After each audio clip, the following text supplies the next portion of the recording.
Good evening, everybody. Happy Friday night. Welcome to another listing show. For those of you who were on last week, you'll remember we were working with a really cool World War II era 1943 magazine. We're going to continue that tonight. I have 14 or 15 new ads from the same magazine. It should be a lot of fun. I hope everybody's doing well. We'll let people trickle in. Bobby, how you doing? Welcome. Good to see you. Hope you're doing well. Yeah, Bobby, I don't know if you were on last week, but if you're interested in checking these out, they're really cool. They're all World War II era. They're from an issue of, what the heck is the name of the magazine? Let me find out. How sad is that? I forgot the name of the magazine already. Saturday Evening Post, I believe. Let me make sure.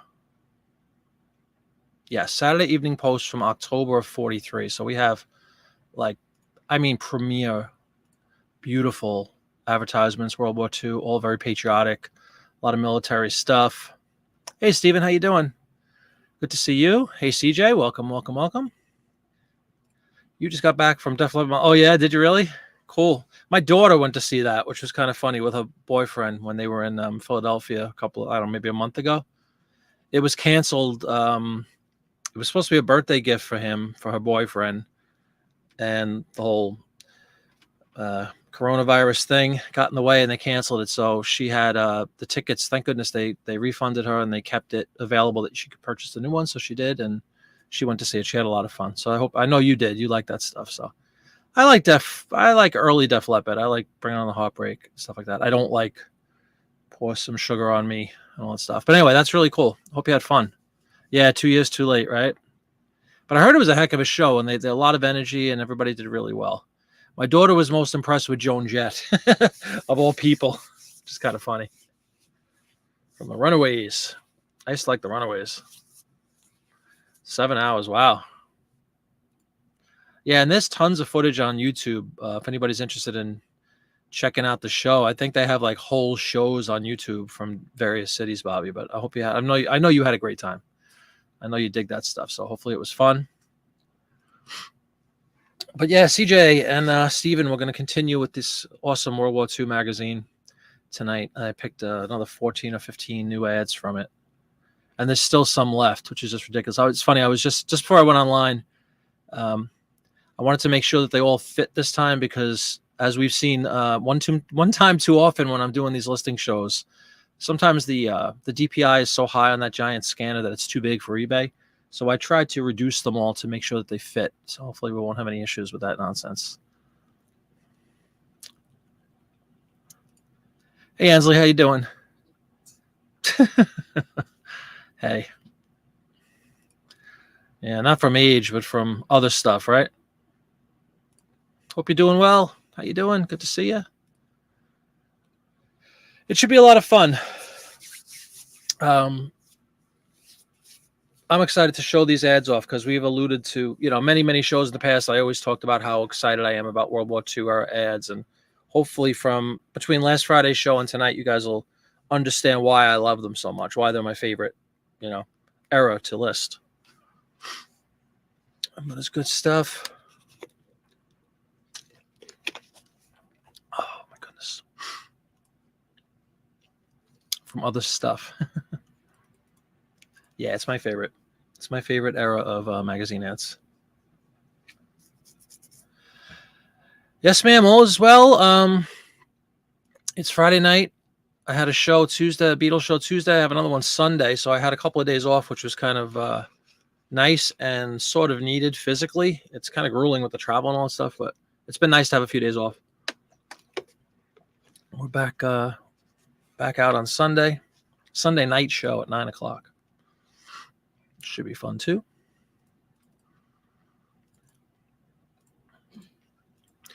Well, we'll wait till some more people come in. We'll begin listing, but I just want to say hi to everybody. Let me know how you guys are doing this week. How are your sales? Any trends out there, good, bad, or indifferent? I kind of started this last week, but rather than harp on negative stuff, I wanted to hear if anybody had some good stories, some cool items they sold, some cool items they found, feedback they received, positive stuff. It's too easy to harp on negative all the time. Way too easy. My big exciting thing was just between yesterday and today, I sold a book of stamps, like a sheet of stamps, I should say, 25 stamps from Vietnam from 66. I sold a pair of shoes. Like I sold things that have been sitting in my store for eons, but I have been doing that whole end sell similar thing. So it's hard to tell exactly when I listed them, but I know for sure the stamps have been up there for like 2 years. So to see them sell was just like one of the happiest things. I almost cried. I'm like, thank God, some stamps finally. I think I've sold, I don't know, 3 or 4 stamps in my entire eBay career. So that was really cool to see that. And then a pair of shoes. My wife, when we were first starting eBay, we would, I think this is typical. You hunt and peck in your own home and look for things that you might be able to sell. Well, amongst those items were clothing and shoes for my wife. So a pair of shoes that I've had up a couple of years just sold suddenly. It was kind of exciting when you're not used to selling that stuff, So maybe there is something to the whole end sell similar thing. Maybe it does rejuvenate your listings. Whatever. In any case, they sold. I was very, very happy about it. So let me know if you guys have any good stories, anything positive. Steven sold stuff this week that have been sitting for long. Yeah, same with me, Steven. That's what I'm saying. Those two specifically came to mind because it was just yesterday. And then yesterday was the stamps, which was sitting out there forever. And then today was the pair of shoes, which were sitting there forever. So that was like borderline shocking. I apologize for the constant swigs of water, but I just came in from outside. It's still very hot out there, so I'm trying to cool off. But yeah, that was same thing with me, Steven. Selling old stuff that's been out there for a long time. It's always a good feeling to get rid of stuff you thought would be part of the family at a certain point because it's been listed so long. Hey, Jeff, how you doing? Oh, my God. Let me try to absorb this. Barbecue chicken, red onion, jalapeno pizza. Whew. Enjoy, my friend. Have some Tums at hand, just in case later on, but I hope you enjoy that. Thanks for listening. Your sales have been decent. Great. You have one item that's currently carries your store. Oh, okay. And you have a lot of this item. It's replenishable, I hope. The regular stuff, right? That's kind of what I consider these. Actually, it's probably the opposite. For me, the regular stuff would be ads because I have, 2/3 of my store are the print ads right now. So the other stuff, I love seeing the other stuff sell as opposed to the regular stuff, just to get the heck out of here. And it's encouraging to know that stuff is moving finally. You're not a big lister. Great point. I think there's a lot of truth to that statement, Mother's Mustache. You get out of it what you put into it. I agree with that wholeheartedly. Hey, Kelly, how you doing? Evening. It's been storming here for a bit. Sales are okay. Wow, that's awesome. A railroad card, huh? Very cool. 45 cents. Did you list it in April as well, Kelly? I'm assuming so, right? If you picked it up, you probably listed it pretty quickly. Following your lead, Popeye's lead, I listed some postcards yesterday. That was actually going to be one of my nice stories. I listed, I don't know. How many did I list? Well, I scanned all of them. There was like 180 or something that I had from various whatnot purchases. Disney, and then just a collection of, assorted postcards. And then I had a nice, what was it, like 8 or 9 or 10, maybe it was 10 clap saddles. So I'm trying to learn the terminology and everything in postcards. I'm not a postcard person. I'd like to be, though. Well, anyway, I listed the clap saddles and one sold like within 2 or 3 days. So I was very happy about that. It was a Christmas kind of one. And I scanned the 180. I think I listed like 20 or so last night. It was late in the evening. It was like 11 o'clock, and I just wanted to get some up. So I'm just kind of inspired by the fact that I sold the one clap saddle. Sometimes that's all it takes, to get the one sale. And then you're like, all right, this is going to work. So I'm excited to get into the postcard game. It seems to be white hot right now. That's an awesome sale. Yeah, I'd say. Hey, Michelle, how you doing? Good evening. Good evening. I checked out Michelle the other night on the other day, actually, was right on Whatnot. You do a really nice job. Your presentation skills are commendable. You listed it back in April. Okay. Get back what you spent within a couple of days. That's always the idea, right? That's awesome. Congratulations. The biggest hurdle for me with postcards is because of my lack of detailed knowledge about the different styles and all that. I find myself spending more time researching than I probably need to. Just like any other genre, when you're new at it, you need to, search comps, be more careful about stuff. I don't want to give away things because I'm ignorant and I don't know enough about the the items, so it just takes me a little longer to list them because of that. I find myself basically looking up every card at this point just to see, to make sure, like I'm putting them up for like $6.99 or $7.99 or $8.99. I think is my three prices right now, most of them, and I want to make sure I'm not, accidentally listing a card for $8.99 that's worth, like in Kelly's case, $45. So it does definitely slows down my process, but it's so easy. The opposite of that, it is such an easy thing to get scanned. So I did those 180 pictures in what, a minute and a half, 2 minutes, boom, front and back. So that's the give and take of it. And I figured once I get accustomed to the different styles and all that, it should take a lot less time as far as the research part. And then I'll be on my way. But no postcards this evening, folks. It's all about World War II. Saturday evening post from October of 43. So at that point, we're just short of 2 years in the USA, just short of 2 years into the war at that point. So lots going on. And it makes for some really interesting print ads, that's for sure. Oh, you still do? Okay. Okay. I thought I was unnecessarily slow. I need to, Kelly, for sure. I would imagine there's some you're sort of accustomed to. Like even when I say like, chrome versus the real photos versus linens, like I'm still at that level where I'm trying to distinguish between the three, if that makes any sense. So I know I'm a lot slower than you would be, obviously, with 20, 30,000 postcard listings. But I'm at that level where I'm still just trying to, get a grasp of all that and make sure I identify them properly. And, interesting, Kelly, you had mentioned the other night that there's no specifics for postcards. There definitely are. The ones I did the other night, it had like a series. I was doing, just to make sure I'm speaking correctly, I was doing topographical. Maybe there's none for non-topographical, but for topographical, there's a handful of mandatory or required specifics. I had the impression the other night when we were talking that you said that there was nothing and that you leave them all blank, but there's definitely a series. It's not a lot, but there was several. Well, anyway, so I was doing all topographical, at least yesterday. Hey, Barbara, how you doing? Welcome. Good to see you. Oh, I agree totally. I just think, how like you've seen in the shows we do here, Ansley, like I have a general sense with the print ads, most of them anyway, like, at least like not every specific ad, but topics, categories. I have a general idea of what I can get out of most of the categories. There's always going to be new stuff that pops up that maybe I'm not sure about, but I'd like to get to that point. Maybe it's an impossible goal with postcards because there's millions and millions and probably billions of them out there in circulation, literally. I'd like just to get to a point where I can distinguish really basic stuff and also weed out junk, weed out the like Papa always talks about the Niagara Falls cards, or the ridiculous, the Brooklyn Bridge, like things that there are trillions of, and try to find the diamonds in the rough, the small towns, the real photos, the one-offs. You do too? Okay, so I'm not alone. That makes me feel a lot better because I know it's cripplingly slow for me anyway. I'm checking them out, and It's for two reasons. It's like I said earlier, I don't want to accidentally drastically underprice because right now all my prices are super low because I don't know what I'm doing necessarily.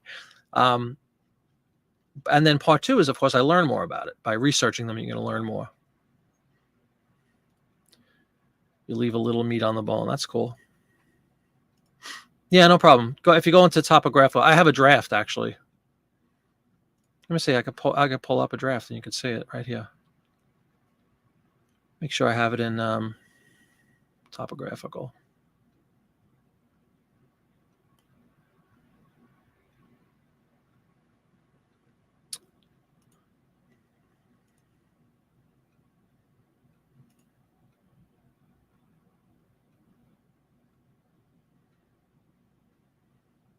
Actually, you know what? No, I apologize, Kelly. You're right.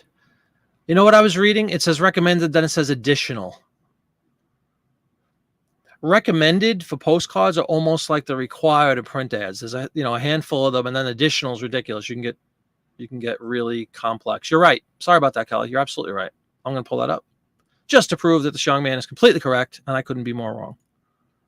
Here's a draft I have for when I was listening to postcards. This is non-topographical. I can go to topographical. Appears to be the same thing. But if you go down, yeah, see the first thing is recommended. You're right. Which again, almost mirrors what I would put in for the required stuff on the print ads, right? Country, subject. But then look at all these additional fields. My goodness. That I could see as being completely unnecessary. Although size, you would think size would be like right up there at the top, right? It's kind of crazy. I don't know who the heck figures this stuff out and puts it in any kind of order. But anyway, apologies, Kelly. You're totally right.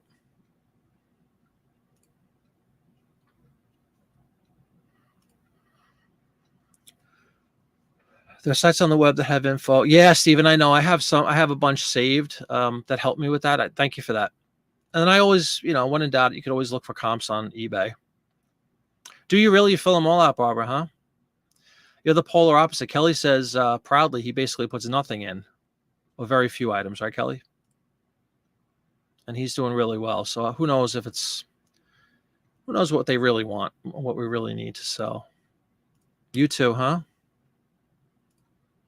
You're good. Yeah, they don't push hard for the recommended.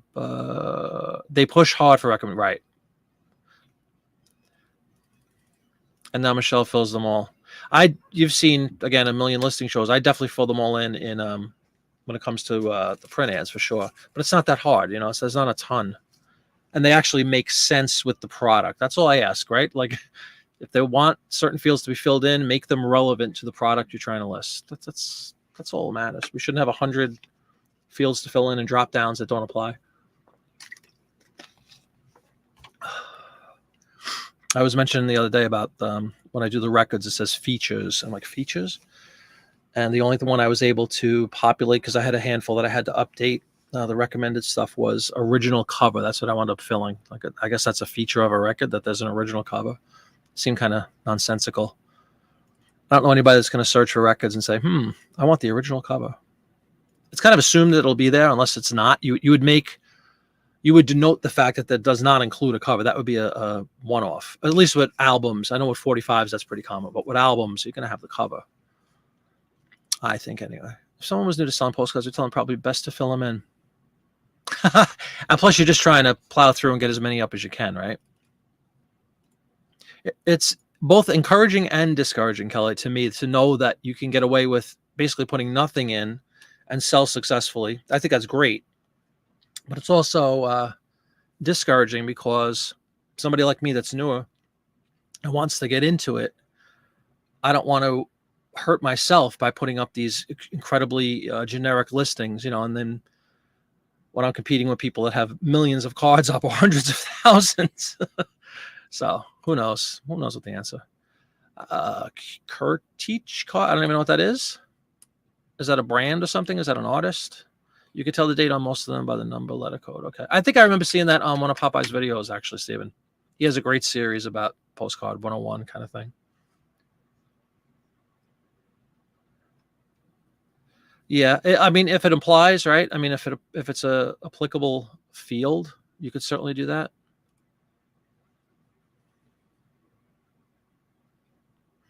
I guess you're talking about Kelly because I'm not selling great with postcards. I just started listing them. But if you are talking about me, thank you, Michelle. Except for the permanent suspension part. Yeah, you don't want to copy that. Yeah, I'm a big fan of the quality list. I agree totally. I'm not blowing off. In fact, I have none right now. If you looked at my thing, I have 0 items with recommended specifics because I populated the ones that were missing about a week ago whenever I told you I was doing that. Do okay with postcards. You got a way to go. But you know what you have on your side? Volume. How many times have we talked about that? You have volume, which is a beautiful thing. It can cover mistakes, can it? When you have that much volume, you can probably cover up for some learning curve issues because you just got so much of it. Law of averages says you're going to sell a lot. And obviously you do.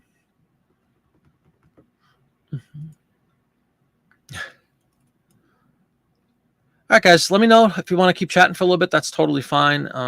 If you want to get listing, just let me know. I have 14, I think, ads tonight. Who knows if we'll get to them all, but they're really nice. They're very, very interesting from a historical perspective. They're very what I love about the World War II ads is a couple of things. I love the whole patriotism aspect of them.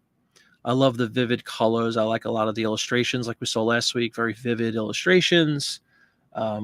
Hey, Kim, how are you? Good to see you. There's just a lot going for them. I love to see, we've talked about this many, many times, but it's going to come up again tonight. I like when you see like motor companies like Ford, and tonight was, who the heck was tonight? Well, we'll see it in a few minutes. Another car dealer or whatever. And the ad isn't for a car. It's like for building tanks. It's for building engines for planes. It's for building engines for boats. I just like the uniqueness of seeing products that you associate with certain, companies you associate with certain products kind of going outside the comfort zone and getting involved in the war effort. I think that's really cool and very unique. You're not going to see that basically any other time. The World War I stuff, it's less of that, just by virtue of the time period, I guess. And like these cars were so new. They were only, 15, 20 years old max at the time of World War I. So it wasn't the industry that it certainly was 20 years later in World War II. And there was a lot of incredible amount of modernization and warfare and all that good stuff and industry in that 20-year period. It's amazing how far forward they went in such a relatively short period of time. You're due for a review of some listings. Like, why did I ever list this? Oh, yeah, that's a good idea. A little self-assessment. Selling $50,000 sneakers will eventually get you suspended. Yeah, who knows? Kim, good to see you. Good to see you.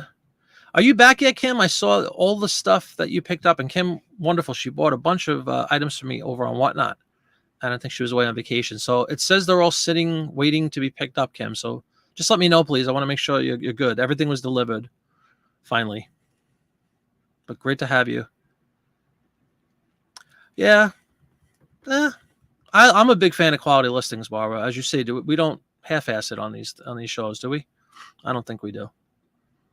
Volume can hide things, I think. I'm a huge fan of volume. I'm just a huge fan of volume. I think it's a numbers game. Life is a numbers game, but I think eBay is definitely a numbers game, and you can achieve a lot more when you have tons of product. That's all. Yeah, exactly, Stephen. Less sophisticated, and even the marketing of that war, it was, support the boys and all that stuff, but it wasn't quite as intense as it became in World War II, because again, you're right. The equipment and stuff was much more sophisticated. The different types of industries that had evolved in that period. There was radio where there wasn't in World War I. So you had the only entertainment, on a vast scale. You had Broadway stars and things like that. You had music. You had movie stars, silent movie film. But again, it was a fraction of what it became in just, like I said, 20 years later. Not even 20 years, actually, right? 15 years later. So it's amazing. It's astounding to see how much change in again, think about how 15 years ago was 2007. It's like last week, and that was the period from World War I to World War II, basically. The end of World War I. So it's crazy. Here, but mostly out of now, maybe. Oh, we're boozing it up there? All right, beautiful, beautiful. Cheers. You do ephemeral long tail. Yeah, Barbara. Remember we talked about that? Was it Monday? I forgot. I'm losing track of time. Was it Monday or last Friday? We're talking about that. I think I'm a little too heavily vested in long tail. Whereas if I had, you take somebody like Kelly who has approximately 30,000 listings, I think we said last time. Maybe it's more than that now, Kelly, but take somebody like Kelly has 30,000 listings. You take a whole bunch of other, name your reseller, right? That has 50,000, 20,000. You have that kind of volume of almost anything, you're probably going to do well. And especially when you have long tail, that becomes a case of, I've often said this, I don't care if I list it tonight and it takes a year to sell, and I don't care if I listed something 2 years ago and it sells tonight. It doesn't matter, because you have so much volume, a certain amount are going to sell every day just because you have that volume.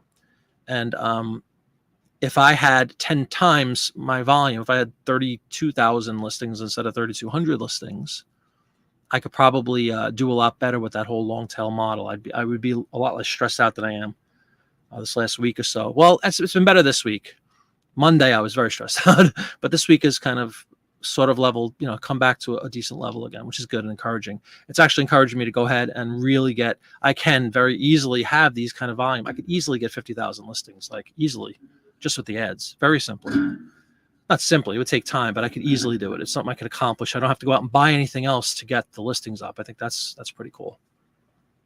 I have the merchandise in-house to easily get 50,000 up. You wish you could sell $20 items. That's not what's available. Yeah, and that's a good point. Hey, Lori, how you doing? Welcome. Good to see you. Happy Friday. Still creating drafts. You have 45. Very good. Boozing it up. Yeah. There you go. Cheers. Like I said. Salud, as we say. Visiting this week with your family. You just plowed through the National Geographic's bookshelves from the 70s, pulling free print ads before the books get thrown out. Yeah, that's a great way to make use of those National Geographics, which just don't sell. You know, I think everybody in their lifetime has probably had a subscription to, I did, National Geographic. Everybody has them. They're just a dime a dozen. They don't sell very well. But the ads, you're right. Good luck. So enjoy your family this week. And just shoot me a message when, I just want to know for my own sanity that you got everything safely. I'm sure you did. Everything says it's sitting at the post office or something like that. So, hey, Rutan, how you doing? You found a hardback book of 1937 Municipal Index. Okay, 90% equipment ads. Beautiful. India motorcycles. Remember we listed those, right? Yeah, I never saw a Bandit car either. I sold that Indian motorcycle that we listed together on a show, like, what was it, a week or two later? So that's a great score, man. Good luck. No, Lori, how did you let that happen? You got to intervene at that point. Not the magazines. Yeah, I agree totally. I'm sure you will. IMO. Been pulling in a lot of Kodak, numerous cameras. Oh, really? That's interesting. Good stuff. Someday soon, Kelly. Bandit car is a 2-man motorcycle. Oh, wow. I was just going to say, like the Bat Cycle. Yeah, that's pretty cool. Then the police I think the police used to use those. You see them at movies a lot. Black and white movies from the 40s, actually. I think cops used to drive in those things. The double motorcycle. It's kind of cool. Not home till next start. All right, enjoy. IMO equals a mind. Oh, okay, sure. Here we go again with the Dawn, right, everybody. Exactly. See? Hi, Dawn. Carrie says hi. Good to see you. Omnipresent Dawn. Dawn, who's sporting a whole... why don't you let everybody know what you got, Dawn? You got so much you probably can't even keep track of it, but she just recently picked up all of her goodies from Paper Palooza, right? So I'm sure Dawn's going to be a busy gal for the coming days, getting stuff, going through stuff. Oh, all right. Well done, then. I take that all back. Well done, Mr. Mermaid Treasure Trove. Well done. And then he just burned the carcass, right? Nothing wrong with that. Dawn, just so you know, as a quick warning, Ansley is boozing it up. Had a hard day, and it's Friday. So we can't be responsible for what comes out in the chat. Dawn is here. Now the party begins. It's a good lad. You've taught him well, Lori. No, seriously, that's great for you guys. Just, again, I know I've said this 100 times. I am going to do this video about the shrapnel, what to do with the remains, not shrapnel, the carcass of the magazine. We're definitely going to have a video out on that. Look at this. Oh, my God. We have, I don't know what the second one's supposed to be. Rubbing her belly or something. Wine, peace sign, and laughter, I guess.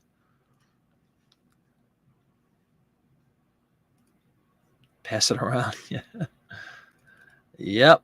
It's party time in Mother's Mustache Land. Which, if I recall, and I'm so sorry, I really should know this. I've asked this question 100 times of all of you guys, but Northwest, right? Mother's Mustache, somewhere in the Northwest. Oh, that's yoga. Got it. Sure. Zen. Got it. Cool. Let's go back. Let's revisit that. That's Zen yoga. It looks like she's putting her hands on her hips. That's right, where it's 40 degrees at night or something in the middle of August, right? You kept the carcasses, so you need to see that vid. Okay. Will do.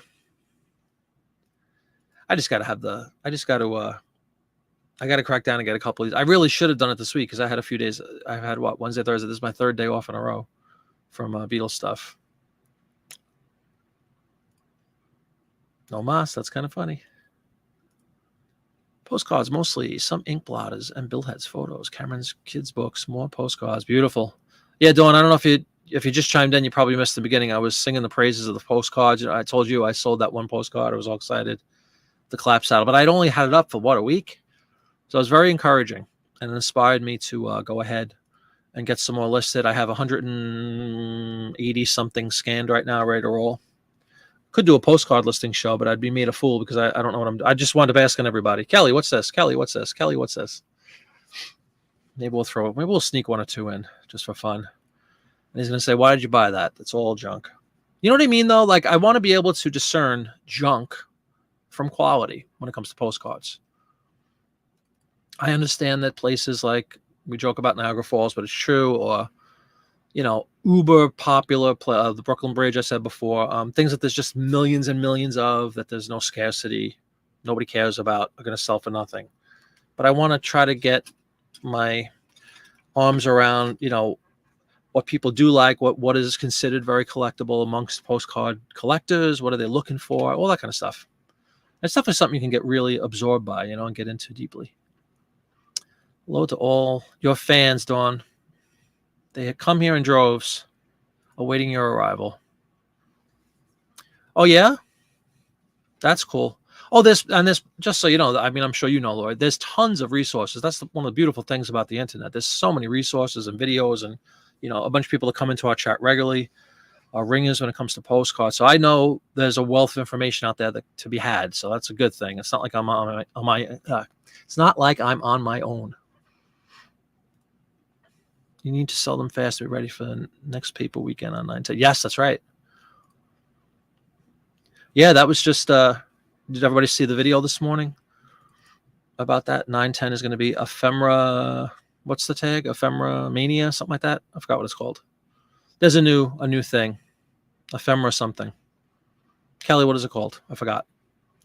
When you look it up and there are 2,000 the same listing, it's junk. There you go. Yeah, what simple yet effective advice. I like that.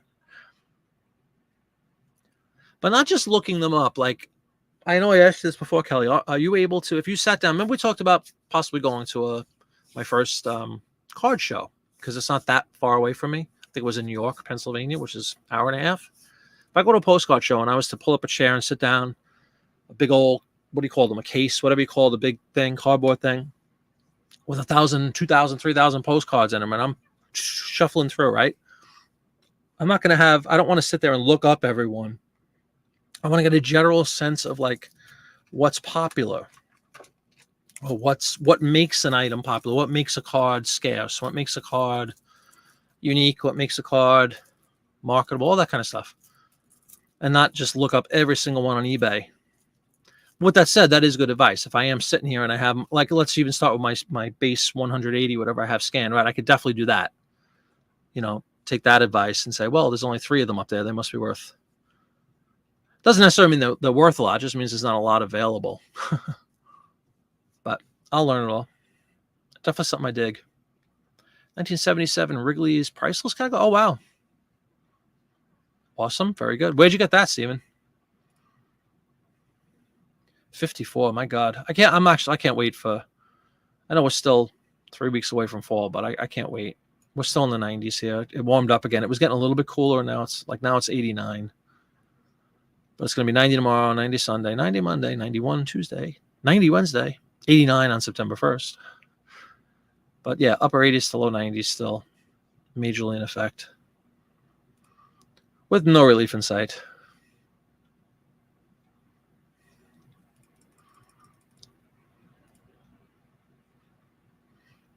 Holton, that's great. Oh, yeah, certainly. Stephen, yeah. Yeah, I think it'll do great.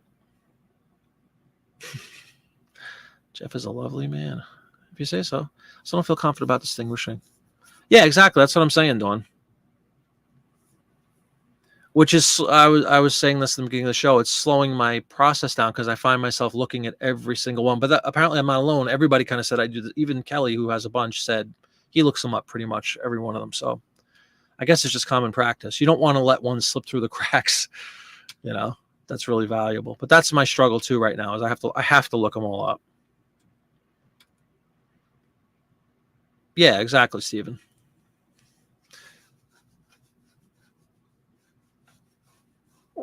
Oh yeah, that's true too. But I'm sure there's some generally accepted practices within the postcard community as far as what people look for. Again, at my ridiculously low level of knowledge, I understand that the market for the real photos is usually higher than, let's say, linens. You know what I mean? Just generally. I'm not saying every one of them, but generally speaking. It's like that's where I am. I'm trying to just get all those kind of basic, fundamental things in my head. Paperama. I looked it up because it's ephemera something, though, isn't it? Ephemera. Maybe it's ephemerama. Paperama is a cool name. I thought it was ephemerama, though, Michelle. Maybe you're right. I saw ephemera in there somehow. Yeah, I like that rule, too. Well, I'll definitely reach out to you on whatnot when you get so. Okay, cool. Nope. Okay. No problem at all. I hope you enjoy them, Kim. Yes, exactly, Barbara. Like most things, right? You got your thing, your Wrigley thing at the yard sale. That's awesome. People don't know what they have, right? You can price some without looking because you come across the same exact card. Yes. We see views that sell often versus others that haven't. That's why it takes a good year to get. Yeah, that sounds reasonable. Of doing it like pretty much every day too, I would imagine. Yeah, very true. Totally agreed, Barbara. But I think it's time well spent, even though it takes some extra time. It's time well spent. It could reap many rewards down the line. Do you really? Okay. Dawn, when you're looking at postcards, you will come across listings that begin with DR gem stamps. Ignore those. Really? I guess that's some kind of joke that I have no idea about.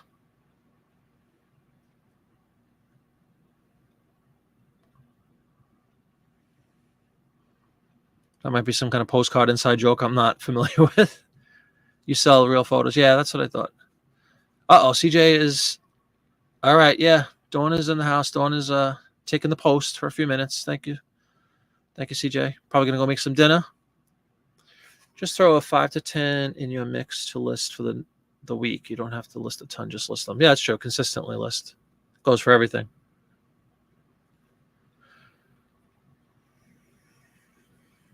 Even just getting something as basic, Kelly, on eBay, getting used to, you see how I have a total rhythm with the print ads. And again, I slow down to a crawl when I'm doing the show so everybody can enjoy. I never sit here like for 10 minutes over one ad. I get them up in seconds, honestly, normally.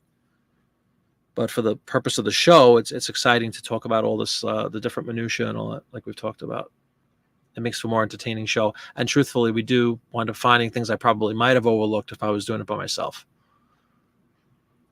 So like something as basic as that, Kelly, like just getting used to the fields for postcards in general on eBay. I'm not fluid in it yet, Like anytime you learn a new system, it's a little herky-jerky at first. Yes, Dawn is armed and ready. Stephen Holton, he does sell a lot of other stuff at higher amounts, but he's hurting postcard prices. Why? Is he a... please explain, Dawn. Who is it? Somebody that's a reseller? It's killing the market or something. Barbara says her early cards do best for her, but I believe I have more of them listed than chromes or linens. Okay. See, we're talking about somebody we don't know about. Not everybody knows about. Maybe I'm the only one that doesn't know about him. It's more than possible. I can relate to that in the entertainment field. You see, shockingly, there's other tribute bands out there.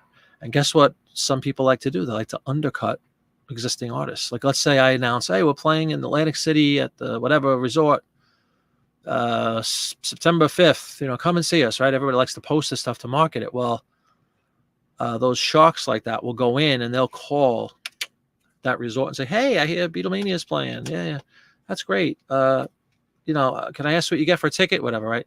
Well, I have another Beatlemania. We're way better. Those guys are terrible. And we could do the show for half that price. Oh, really?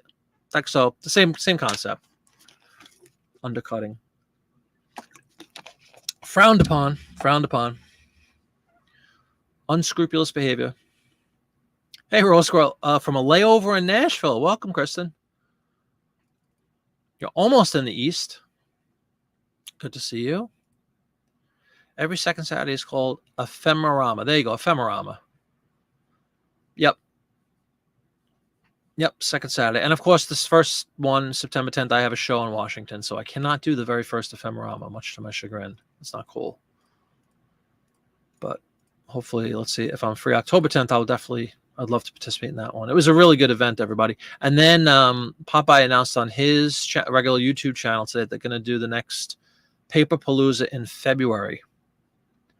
I think we're basically set up for 6 months, February and August, for whatever reason, which is cool. That was a great event. 25-cent auctions. All right, so this guy is a shyster, huh? Is that what we're saying? It's not really a joke. His listings all have his name in them. Like 80% of the cars I look up on Terapeak have been sold by Dr. Jim Stamps. Wow, really? Yeah, Ephemerama. There you go. No problem, Michelle. Paperama is actually a really cool and much easier to spell and say name. Maybe we should consider changing it. Ephemerama. It's like Wonderama. You guys remember Wonderama? That might be a New York thing. It was a TV show. Kids show. The one that'll be in February. Yeah, Paper Palooza, right. I don't know if they came out with an official name, but I'm sure Papa will stop. Yeah. He just announced it this morning on his channel. That he said Paper Palooza, but whether the name changes or something, I'm not sure. If it's auctions, then it's what people are willing to pay. Buys at the market value then. That's true in everything, every single commodity on the planet. Supply and demand, right? Market value.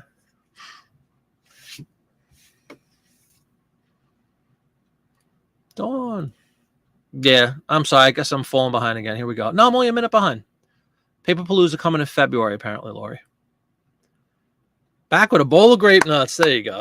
CJ is poised and ready now. Got the energy from those yummy pieces of gravel with with sugar and milk on them. I don't hardly do auctions anymore. Yeah, I never do auctions either, Steven. I mean, never. I don't have anything for auction on any of my listings personally. No offense if you do. That's fine. I just don't. Oh, yeah? You leave for vacation on the 10th? Yeah. Where are you going? Anywhere fun? By the way, Michelle, I want to ask you, how you doing with the rain and all the flooding? Have things settled down deep in the heart of Texas? Definitely takes some time to set up those paper shows. Yes, tough enough. Yep. And you know what time slot that was? 7 p.m., don't you, Kelly?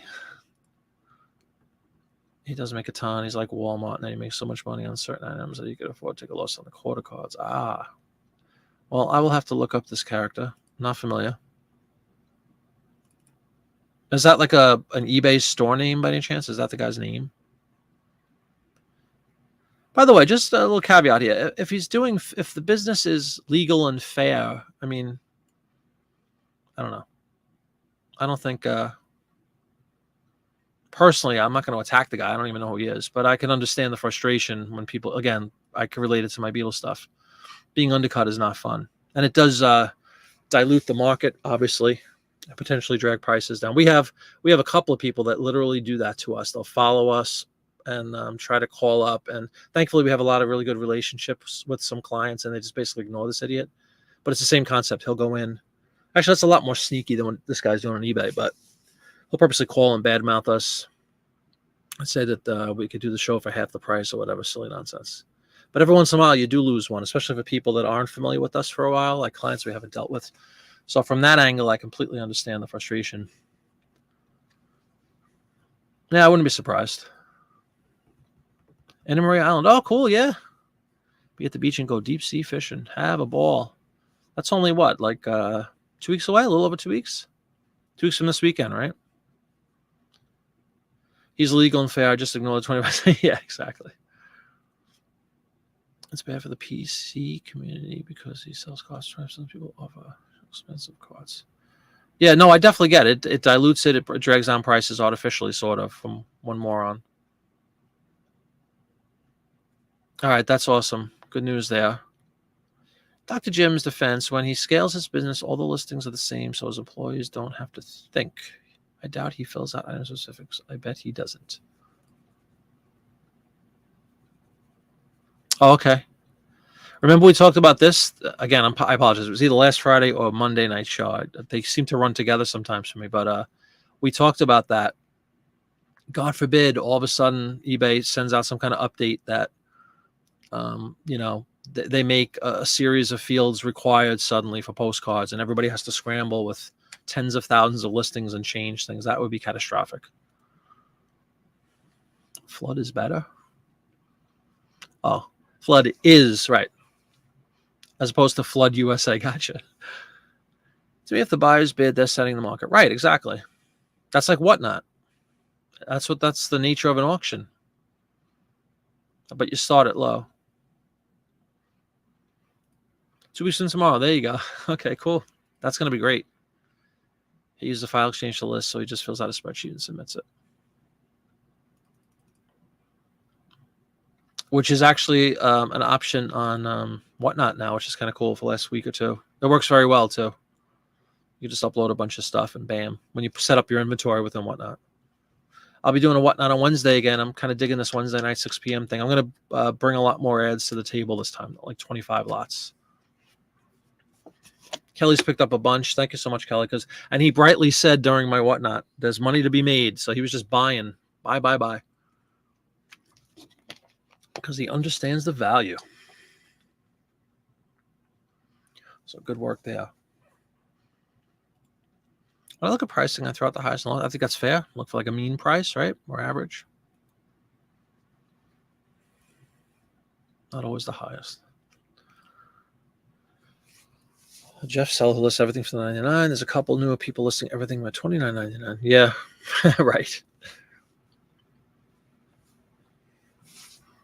The numbers are all out there. I mean, you could always look at solds for anything, postcards included, right? And we can, if you have some basic math skills, you could figure out what like the average selling price is over a given time for most of those things.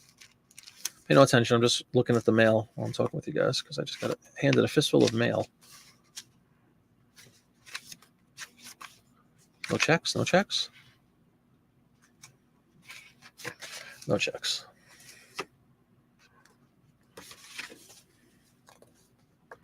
You accompanied the ads when you did my show. Oh, cool. Yeah, and they don't always come up. I don't think there's nowhere near the volume that there is of postcards for the print ads, but there's still plenty of dealers of print ads. I mean, I can tell you from experience with it. You see what I price them at all the time on these shows. I'm quite transparent about that. And again, take it all with a grain of salt. It's up to you. It's up to your business model. It's up to a whole bunch of stuff. I could go out there and sell them all 50 cents too and crush the market, right? That's be pretty stupid, but I'm just saying, theoretically, when you have, that's another byproduct of volume occasionally. Like that guy you were all talking about, whose name escapes me already because I've never heard of him, but whoever that was, something stamps. He could bring, and the shame is that you could bring down an entire marketplace, right? If you keep undercutting everybody like that. Barbara, yes, there's a billhead seller who, if he's the only one listed, is $195, then come along and price mine at $14.99 and sell it. I know, Dom. We try to shy away. You start your cards out higher and lower. Then start them out high, then lower them a little every 30 days. Works pretty well. That's cool. They're definitely long tail items, right? I think we all agree on that. Postcards, for the most part, as a collection goes, in a category, I think they're relatively slow sellers, unless you just have some super hot popular card. They probably would sit there for a while, which once again is why you want a lot of items, a lot of volume. Yeah, me too. And 10 is ludicrous if you think. Let's be honest. That's $1 an ad is foolish. They might be going up again, Kelly. It's really ridiculous. I was thinking about it the other day, actually. I mean, it's nice that they're moving. And again, I know, and obviously from the show, that I don't have anything into them, and that's all fine. But at the same time, I could literally sell them for 15 times what I'm getting on Whatnot or more. But I don't mind. Especially guys like you that are new to it and enjoy it and appreciate it as a commodity, as a niche to get into. it's a pleasure to sell them to you, because I know that you'll do your research and you'll list them, and you're probably very successful too. Only listing billheads for the last 2 months. Oh, wow, really? Price up. Most things are run sales. Yep, that's a good philosophy. You want to have some wiggle room, like we talked about, right? You should theoretically in your head say, I want to get X out of this item. Maybe price it up 50% from that number, whatever math you want to use. I hate to say math again, Dawn, but let's just even say mark it up 50%. Then you have 50% to play with. You could do a 30% markdown sale and still make 20% more than you hope to get from it. And then the person thinks they're getting this great deal. It's all a game. It's all a game. No profit equals no tax. He's greeting his way out of the overburdened inventory. Interesting. Everybody knows about this guy except me. Small town, real photo postcard. Oh, yeah, they're quick sellers. That's cool. Steven with a bolo. That's what I want to look for. Small town. Right. I keep using the analogy of not the analogy, the example of the Brooklyn Bridge or whatever, something that's ridiculously oversaturated out there, the White House, something that there's billions of, will not sell as well as some Main Street USA in Iowa or something. I guess that's what you're saying. You bug Connie a lot for advice, I think. I've asked Kelly a couple times too. Kelly is good people. I'm sure Kelly has no problem helping out others or talking, chewing the fat. You want to give away my pricing strategy, but you still slip middle high on pricing, but send a lot of offers. Yeah, which is the lifeblood of most of our businesses. I'm sure that offers to watcher option is quite powerful. Yeah, you like the fast nickel, slow dime. Heck, I die before the junk sells. True. But at the same time, you don't want to be foolish and just give junk away that you can make so much more. And sometimes it becomes on whatnot. That's how it winds up being for a lot of people. Especially these poor guys that go out there on dollar auctions and all. I think that's a fad that's probably non-existent at this point because people got eaten alive with all the fees and whatnot. You're making nothing when you sell stuff for $1.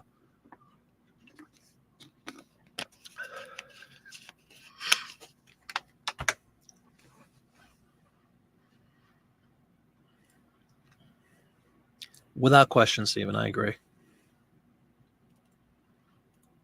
It almost seems like more so recently because I was talking again with Dawn about this, Omnipresent Dawn, about, I'm a big fan of the Office to Watchers option, and I usually do let it build up to at least, there's no real reason why. I don't have to do this certainly, but I like to have at least 20, let's say, ready to push out at one time, and I'll go through, and depending on what the item is, I just might do one bulk, send everything. But when you do a bulk, I'm sure everybody knows that you have to do a percentage, whereas if you itemize it, you could put a specific price in. I wish you had the ability to change that. But anyway, mark everything down by 10%, 20%, whatever, and just send out 20 at once or 50 at once. I like that. And it just seems like in recent months, let's say, it hasn't been as successful. I used to get I should have all this written down, but I don't. I'm just from my memory, maybe 20, 30% of the ones I send out, I would get a sale on, maybe a little more than that.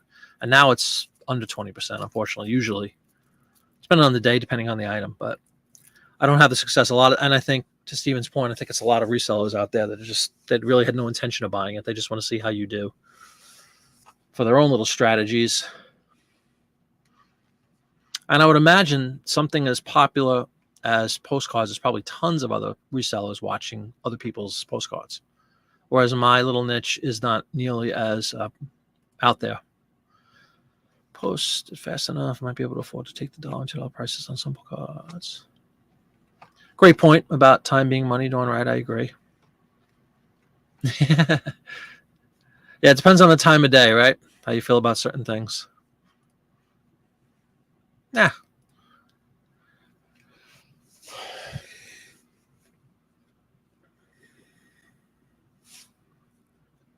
The people that buy them are trying to see how I package my orders. I'll save their store and then watch their listing habits. Oh, yeah, that's interesting. Kelly with incorporating all sorts of strategies. I love it. Well-rounded individual here. Taking it seriously, which is what I love, Kelly. Taking it very seriously. Trying to get out of hopefully, I hope you aspire to get out of doing whatever you do for a living, working for somebody else, and working for yourself. And that's a great way to do it. Like, try to analyze everything possible and control as many things as you possibly can control. I love it. Numbers guy. Numbers don't lie unless you fudge them. That's a t-shirt somewhere. All right, guys, you want to get to some listings? I want to show everybody. We're almost an hour in already. I guarantee you Steven wants to see some of these things. I bet you CJ wants to see some of these things. It's really cool. World War II. Same magazine as last week. 1943.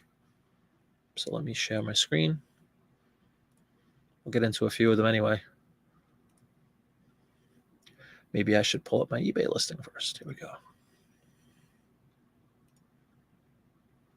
I'd actually like to show, maybe we'll do it later in the show. I'll show you guys some of the postcards I have. Maybe we can list them together collectively and you could help me. That wouldn't be a bad thing for me. I don't know how exciting it would be for everybody else, but we'll see. All right. Here is our postcard, 1943. Draft screen. Pull that up now. Finally have it up. There we go. Bam. All right, everybody see that? Get rid of the banner so we save a little space. There we go. I could probably make that a little bigger, actually, right? That's too big. How's that? Does that look pretty good? Everybody can read it?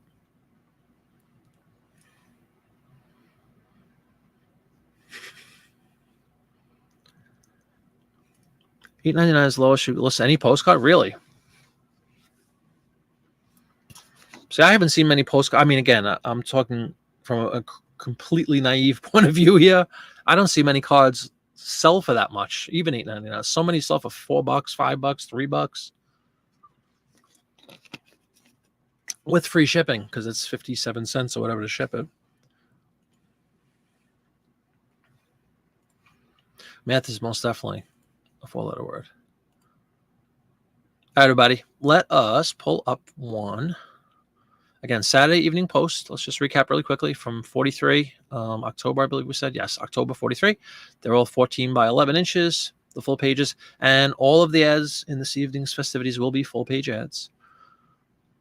Not to say, as we've discussed a billion times, not to say that the smaller ones don't sell, but I just wanted to really feature these big ones because they're so visually stunning. So let me pull up one of these visually stunning ads. Shall I? eBay. Where the heck is my eBay pictures? Hold on. Imagine delete. World War II. Okay, cool. What shall we pick for the first one?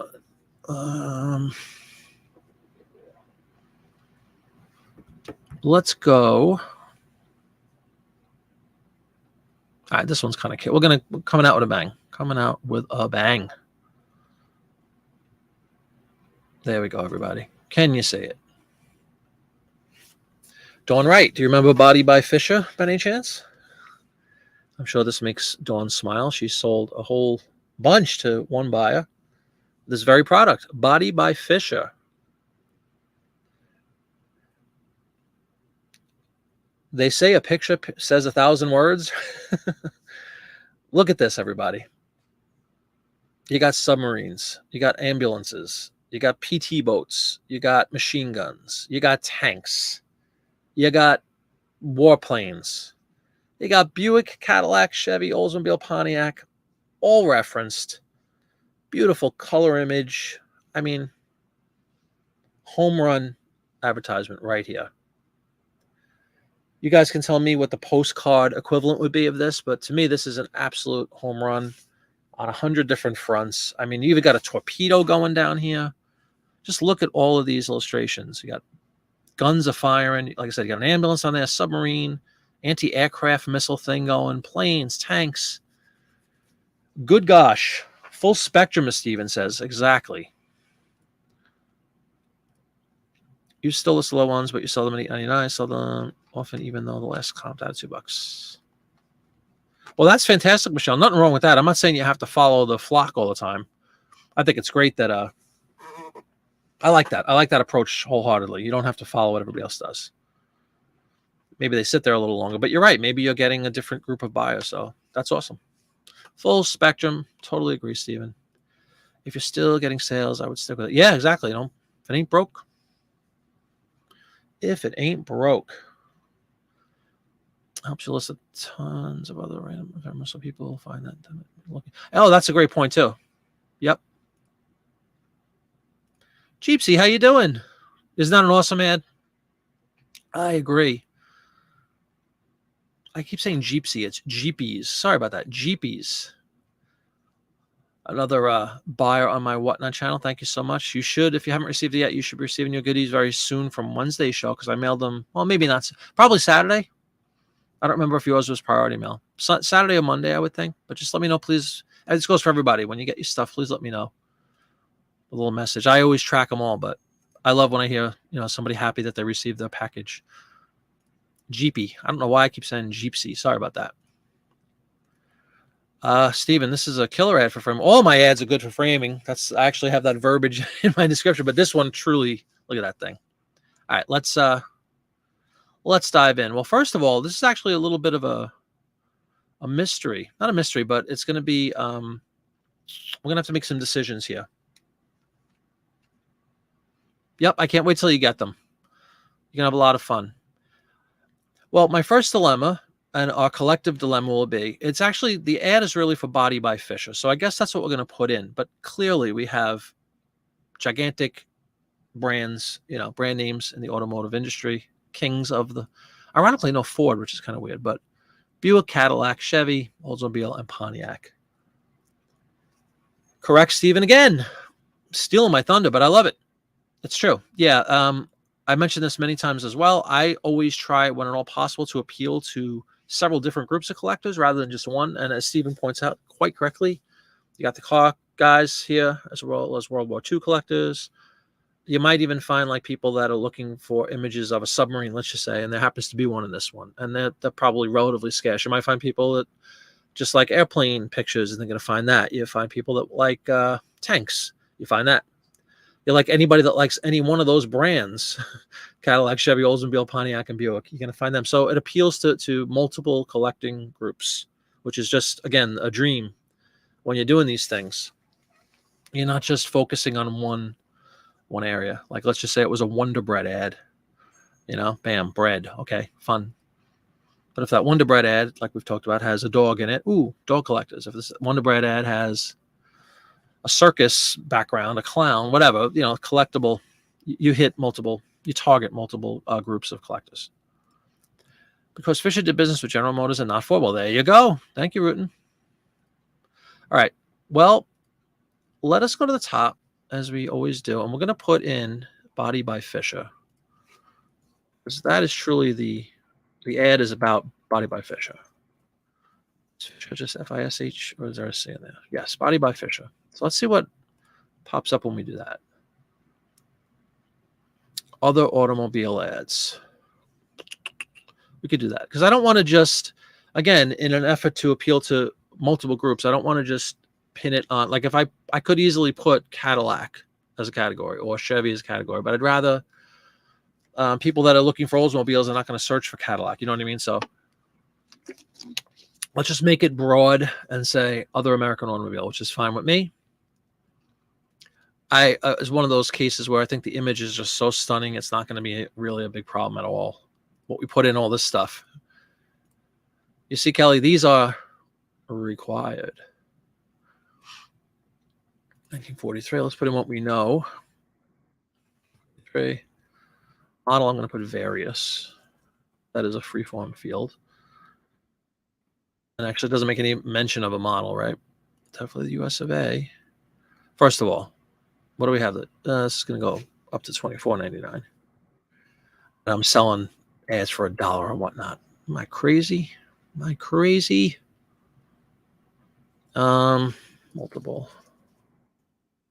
I don't know if you could do that. Yeah, apparently you can. Again, remember everybody, you can use this option for free, even though it says fees may apply when you list in the collectibles category.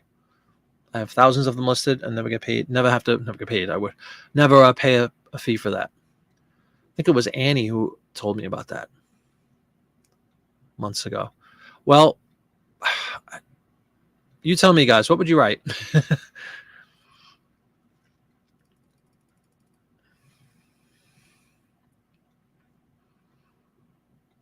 Oh, thank you, Dawn. Yeah, please, if you wouldn't mind hitting the like button, guys, I would really appreciate it. Thank you for reminding me, Dawn. I agree. Tremendous. Can't wait.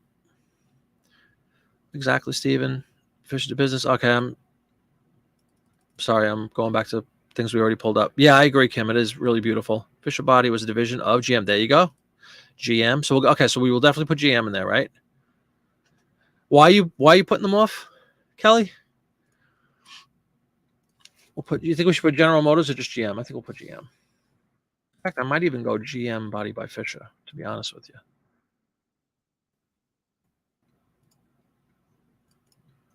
But Dawn, remember your how many did you sell of these? You sold a whole bunch of Body by Fisher ads to one collector, right? Not too long ago. And Body by Fisher. Oh, the specifics. Oh my God, there's so few though. I mean, it looks like a lot because I have it on. Look at that. That's all there is, and it goes so fast. And I don't have any of those annoying messages from eBay saying that you have 10,000 recommended specifics to put in. It goes so fast. That's what I was saying, Kelly, about postcards. I'm not fluent with the listing process on them like I am with this. Again, I'm slowing down to show everybody on a show, but I'm usually like, I could fill this out in seconds. Anyway, back to the matter at hand. What shall we say? I mean, it's just, there's literally no words, Look at this. It's just the emblems or whatever for each company, the GM cars, and some terrific looking images, wartime images.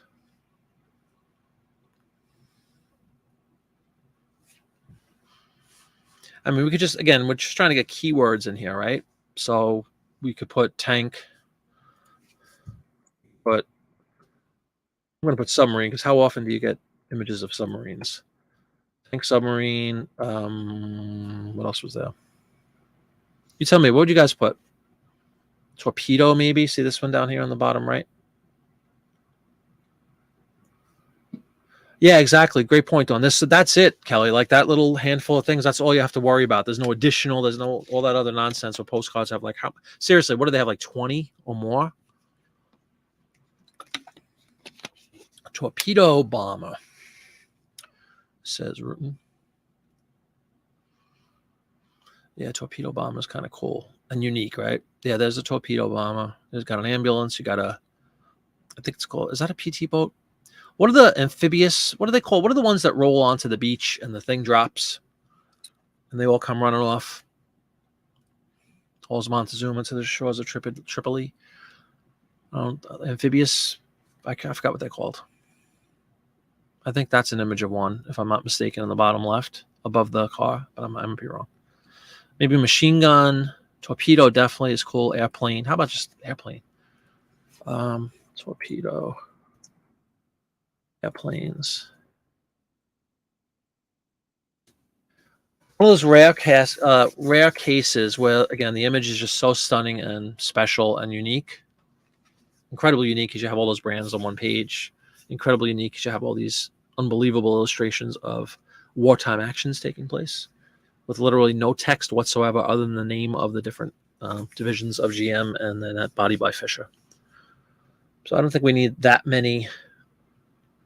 We don't really have to describe it that much more than is already said just by looking at the picture. At least that's my opinion. LVTs.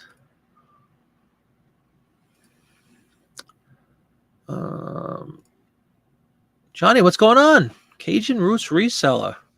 Check him out every morning like I do.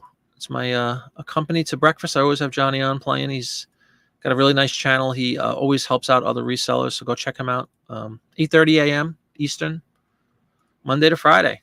Welcome. I'm glad you're here. We are listing. I don't know if you have any interest in this, Johnny, but if you have even a mild sense of interest, you picked a great show because we're listing all ads from World War II tonight, from 1943. Incredible ads. Really cool. This is just the first one. We just got started. We came on at 6, but we just got started with listing. So welcome aboard, Johnny. Amphibious landing craft. There you go. Thank you, Rutan. Yeah, landing crafts. You tend to list more in the winter when it's cold, and I'm less likely to go out sourcing. I'm just stockpiling. Okay, that's cool. Yeah, okay. Again, I'm not really even certain that that was an image of one. You guys can tell me. I thought perhaps this, where the Pontiac is, if you look on the left side, I don't know. That looks like it might be something like that, where the floor drops out, but I'm not sure. Oh, thank you, Mother's Mustache. You like that thumbnail? You mean for the show tonight, I assume. I thought it was cool, too. I hoped it would draw in people. That's the whole purpose of a thumbnail, right? So let's list this one. I think we're starting off with a bang. We did mark this guy up big time, and deservedly so. We're doing 2%. That's my new thing this month, August. All right, list it. Kim has a question, which we'll get to in just a second. Let me just get this through, Kim, and I will be happy to take a look. I'll create similar. Pretty killer ad, everybody. Would you agree? Right out of the gate. Let's get rid of terms we won't need, most likely, for the next ad.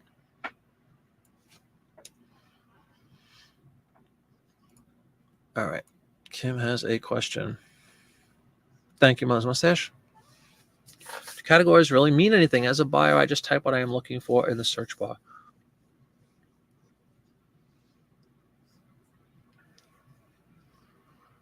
Yeah, I mean, I don't know who. That's a good. That's a good, very good point. I don't know if I was going to go look for a record, much like Kim says, I would just type. If I'm in eBay, obviously, I would type what I'm looking for. Or if I was even just on Google, see, I personally, this is just me. I know I'm probably in the minority at this point. Most people probably go to Google or another search engine and just type whatever they want. And then if an eBay listing comes up first, so be it. If an Amazon listing comes up first, so be it. They just want the item. I don't think they really care that much about the forum that it's sold in or the site that it's sold on. I don't know. Again, I might be mistaken with that, but if you're searching within eBay exclusively and you're a savvy buyer and you want to really whittle down and not get a bunch of results that probably have no bearing for you, maybe you go that extra yard and you delve into categories. But I think Kim's right. I think for the majority of people, they probably just search for, like I said, if I'm picking out a Monkees record, I'm going to put the Monkees, Monkees LP 1966 search. I'm not going to go to, records, 60s, rock and roll, pop, and keep drilling down. So I don't know. That's a good question, Kim, excuse me. You do that as well. Gather when it's hurtful. It's hurtful. That's a good way to put it. Thank you, Laura. Yeah, that's a killer ad without question. Yeah, I mean, I certainly put them in categories. One of those weirdos that browse categories. I don't think it's weird. You would think they wouldn't have them in existence if people weren't using them, right?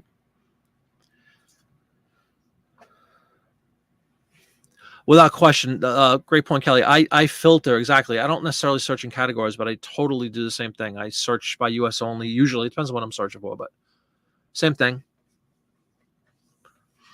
I don't usually do the highest, lowest price personally for myself, but hey, Sarah, how you doing? When you search in eBay and I see a bunch of garbage results with some stuff from China, I choose the category and usually find the right thing. I do more of what Kelly said. I use the filter functionality and I just do US only or, whatever parameters I want to search by. I think categories for people that are scanning just for a good deal in that category, maybe not a specific item. That's a good point too, Stephen. Dawn agrees with you. Absolutely, she says. I kind of agree. All right, let's pull up another one. Keep talking about that, though, for sure. I'll get rid of this really cool ad. My goodness. All right. These are all A-list type stuff tonight, so brace yourself, everybody. We have no... I keep using that Wonder Bread analogy. No Wonder Bread tonight. This I've seen before, and it's been variants on this same idea. But once again, just take a quick look. Got so much stuff going on here once again. Dead center in the image, as if you needed another selling point. You got a putty cat in the guy's lap. So bam, you got airplanes in the sky. You got a Studebaker, which is a kind of a cool, lot of collectors for Studebakers. They don't exist anymore. You got the airplanes, like I said. You got it looks like a country scene. We'll read what's going on here, and it says You purge just like those engines Dad built. So his dad used to build Studebakers, and there's an image of Dad down in the corner with the really intelligent quote, especially for us eBay sellers: always give more than you promise. I kind of like that. Soldier Harvey Ryan and his father were fellow craftsmen of the Studebaker factory prior to Pearl Harbor. So again, this is one of those crossover ads where it's a Studebaker car, but they're talking about making engines for other things like airplanes in this instance. Really, really cool. I love that. I think it's a novelty. Again, when you see a company that's known for one thing, advertising for a totally unrelated product, I think that's super cool. I love this ad. It's another winner. Winner, winner, winner.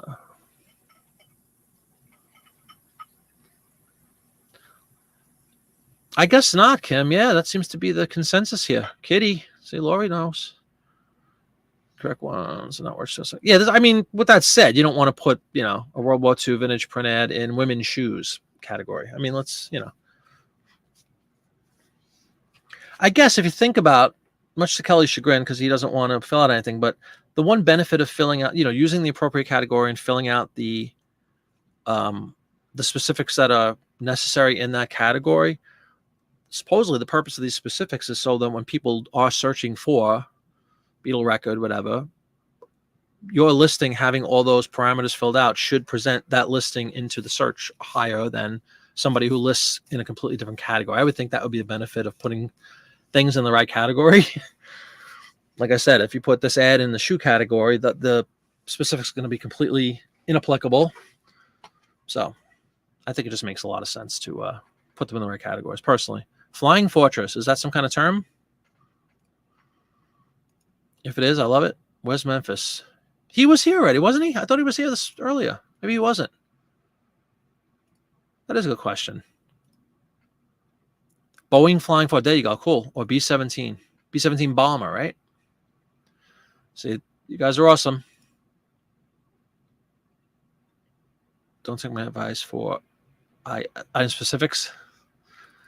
Yeah. Do as I say, not as I do, Kelly, right? Well, phenomenal. Let's go in and let's just put in Studebaker. Get this thing started off right. Again, has its own following, its own collectability, just because it's a Studebaker. You see right down here, Automobiles American Studebaker.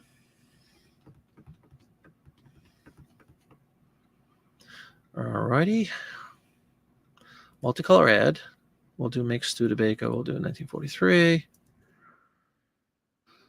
And original model doesn't really apply here because we're not really talking about a car, despite the fact it's a Studebaker. We're talking about planes. Not just any plane, as you guys have pointed out, the Boeing Flying Fortress. All right, US of A. Bam. Okay.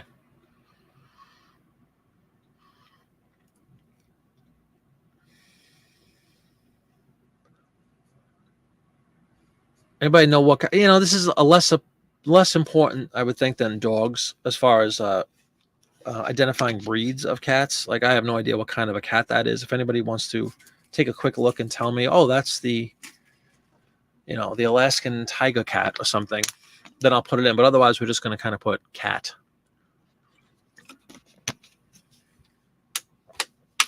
We're going to put cat. Remember, once again, we're not trying to make a sentence here. We're just populating keywords that people might search for. Cat. We'll put, maybe I'll put B-17 bomber. I know it's called the B-17 bomber. Maybe I'm wrong. What are you guys all saying? Boeing Flying Fortress. I will assume that you guys know what you're talking about. I've not heard the term, but I think it's pretty cool. And then what else do we have? Dad. It's a father and son. Power just like those engines Dad builds. Fortress Dad. Oh, we put engines Dad. Look at that. Right to 0. Oh, Tabby is the Marcus? That's good. Seriously, that's pretty good. I wouldn't have known that. Dawn, thank you. Yeah, maybe he is. I could have sworn I saw him before, but maybe you're right. Maybe he hasn't been in. How dare he? Please, mister, please don't play B17.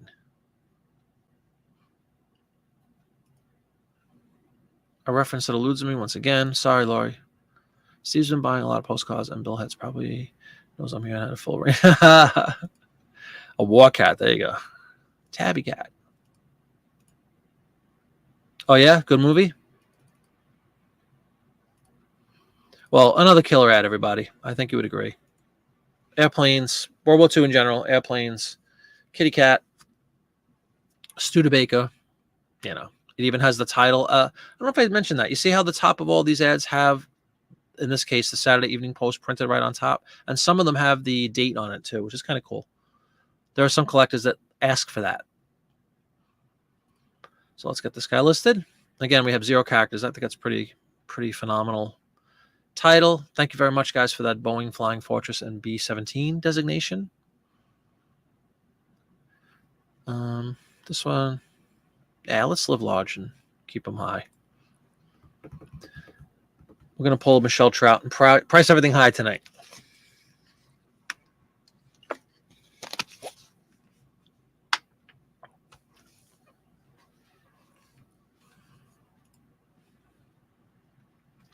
Create similar. All right.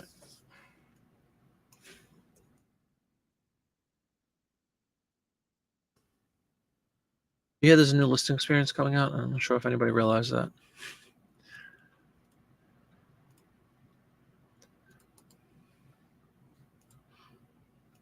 All right, let me go back to comments, see if anybody's been writing. I don't want to fall too far behind like I did last time.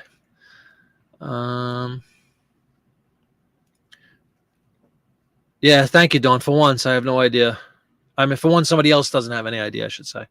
I thought it was a movie reference or something, and I wouldn't know. CJ just missed an auction for 47, 50/60s Life magazine for 68. I mean, of course, it's still a good deal, but I'm a little jaded because mine were like 60 cents each or something. The one I got, the big collection I got. But I guess it's what is a little over $1 each. Not terrible. Every time I look at the Life magazines online, I get overwhelmed and give up. Really? Look for lots, Kelly, and don't go on. Well, you're saying online. You're not necessarily saying eBay, right? Again, Facebook Marketplace is a great place to pick up lots of magazines, and so is any estate sale you might go to. Living up. Is it Please, Mr. Please? Please, Mr. Please. That song? Do, do, do, do, do, do. Let me go back to the comment now. I know Laura's a huge fan of Miss Newton. Now I got it. Olivia Newton-John. Cool reference, Laurie.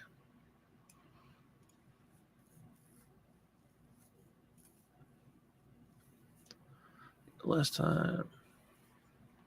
Actually, I let you down on that one because I'm a music person here, Laurie. Let me B17. I got it now. Do, do, do, do, do, do, do, do, do, do. By the way, if we haven't mentioned this before, I'm going to mention it right now. I'm pretty sure I have. The world's greatest candy, if you're going to have any candy, which I'm not really big on, but if you're going to have some, this is what you want. That's not even debatable, by the way. So cheers. As mother's mustache pounds down glasses of wine, I'm going to enjoy some Good and Plenty. Cheers. Yeah, I guess there's a lot to be said for that. Delivered to your door, sure. Was that on what now, CJ, or eBay? Exactly. Estate sales. I see tons of magazines, Kelly, at estate sales.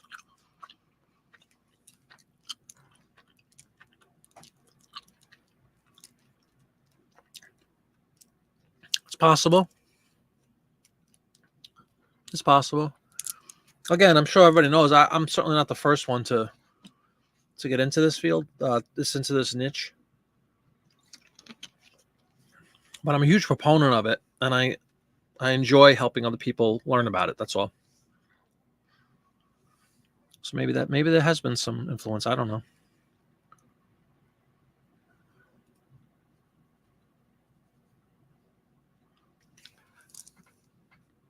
Yeah, for sure. That was one of the goals behind Paperpalooza, truth be told. At least over on Whatnot, trying to get people on Whatnot that might not necessarily look for ephemera items to get into them.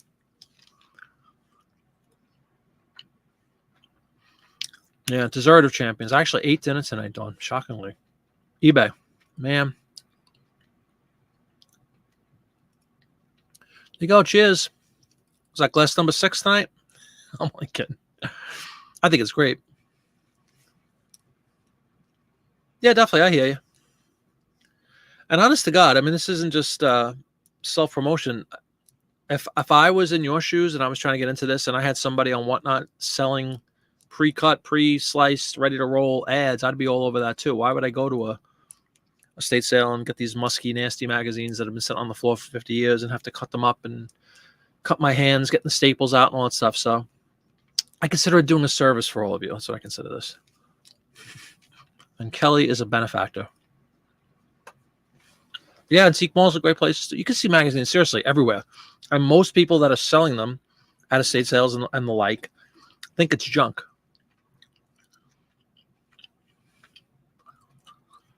All right, let's pull up another one. This is number 3. I'm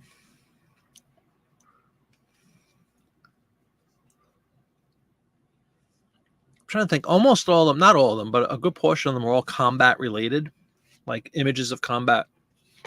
There's a handful that are not, though. Like here's one, completely deviating from the previous two. What we have here, as we just mentioned, see, it's the Saturday Evening Post, October 16th, 1943. Writes dry with wet ink. This is the Parker pen, everybody. Parker pens. Parker pen ads do well. People collect Parker pens. I don't know if this makes any reference to the war, though. So let me blow this up really quick, and I'm going to kind of scan through to see if anything mentions buy war bonds, anything like that. Because if it doesn't, I'm going to change my title slightly to say World War II era. Parker 51. Yeah, there's a lot. Polar opposite of that first ad where there was like no wording. This is like basically a hand, a pen, and just nothing but words. So they're all different. Here we go. Today, the same high skill has answered the government's call for special precision war equipment. There you go. So there is a reference to the war. It's like the 3rd paragraph.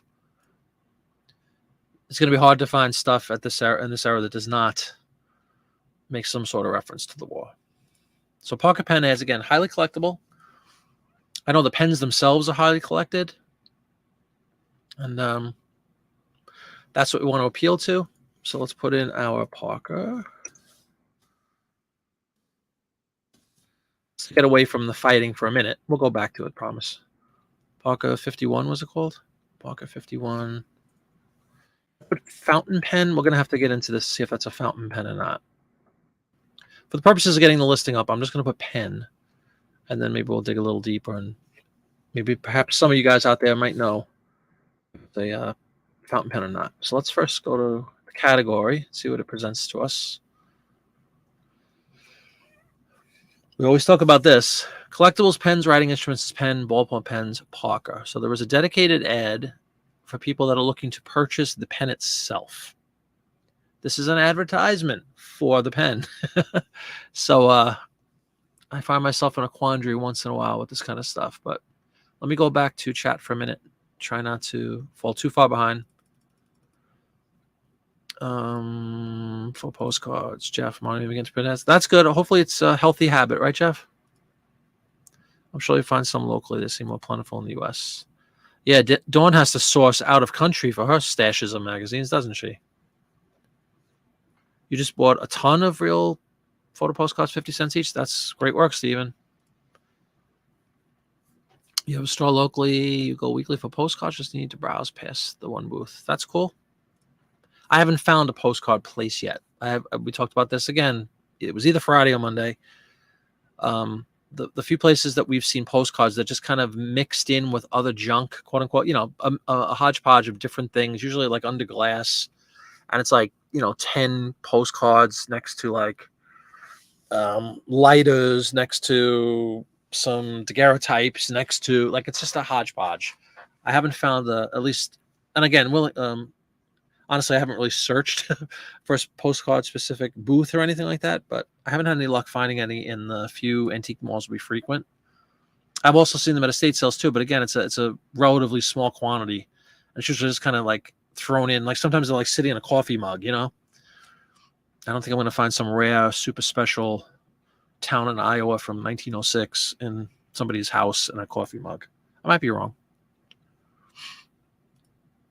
Stephen collects and sells Parker pens. There you go, Stephen. I'll be calling upon you, please, if we could take a look at this ad, and you could tell me what that is specifically. You go to very cool. Yeah, I'm a big estate sales guy. Mustache. That's our number one. My wife and I. You tried to do a deal with someone on Facebook Marketplace to get 4 or 5 Life magazines. Yeah, that was a good call. Pass and probably like block them, right? Haven't had those in so long you forgot what they taste like. I'm assuming we're talking about the world's greatest candy, Michelle Trout.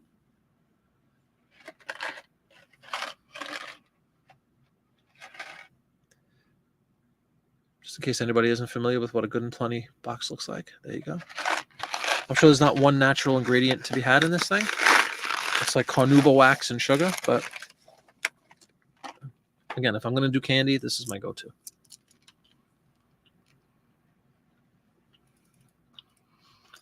Just made your husband an Elvis sandwich. Peanut butter, yeah, fried, right? Didn't you make it like a grilled cheese, basically? Like fried in a pound of butter or something? I'm sure that's healthy. Oh, really? Not a lot of estate sales up there, huh?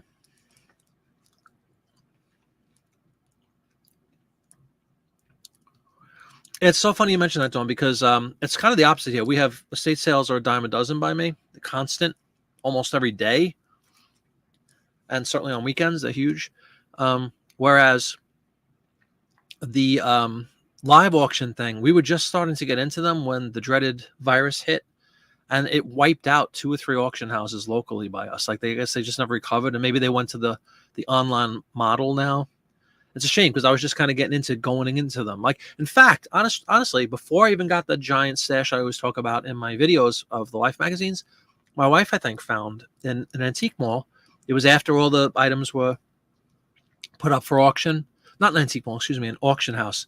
All the items had been put up for auction, and it was kind of the end of the day. And I heard tell of, you could get great deals. They just give stuff away at the end of the day, whatever. And there was a whole table filled with miscellaneous magazines. And we grabbed a bunch. And that's kind of what started the whole thing. I'm like, oh, man, look at these magazines. Bacon, oof. Really, Dawn?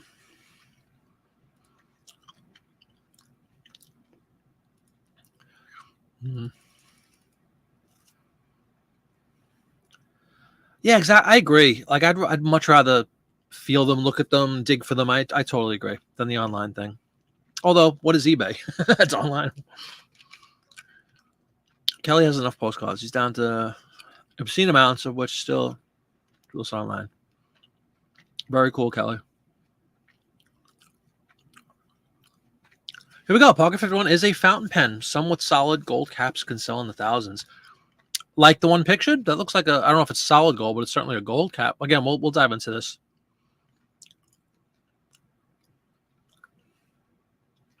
You don't say, Dawn. And they take great pictures, don't they? If you can get real photo postcards for 50 cents, you're doing great. Of almost anything, Kelly, within reason, like pretty much all of them are going to do pretty well, right? They had a sale. Took advantage of that. That's great, Steven. Right place, right time. Not sure it's vintage. What's up? Dawn, you should try and meet local realtors. They give away stuff. Really? More than enough postcards. We can't quit buying them. Alrighty. I'm going to call upon our expert here.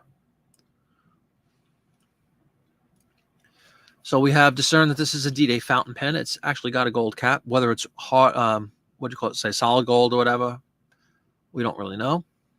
But with that said, I'm going to put fountain pen into our description. Parker 51 fountain pen. And I'm going to stay clear of the actual Parker pen. Now, this is something I would imagine. Oop! I just turned off my YouTube screen. I'm sorry, guys. 1 second. Just reset something. I just accidentally X'd out of a window that I shouldn't have X'd out of. There's everybody.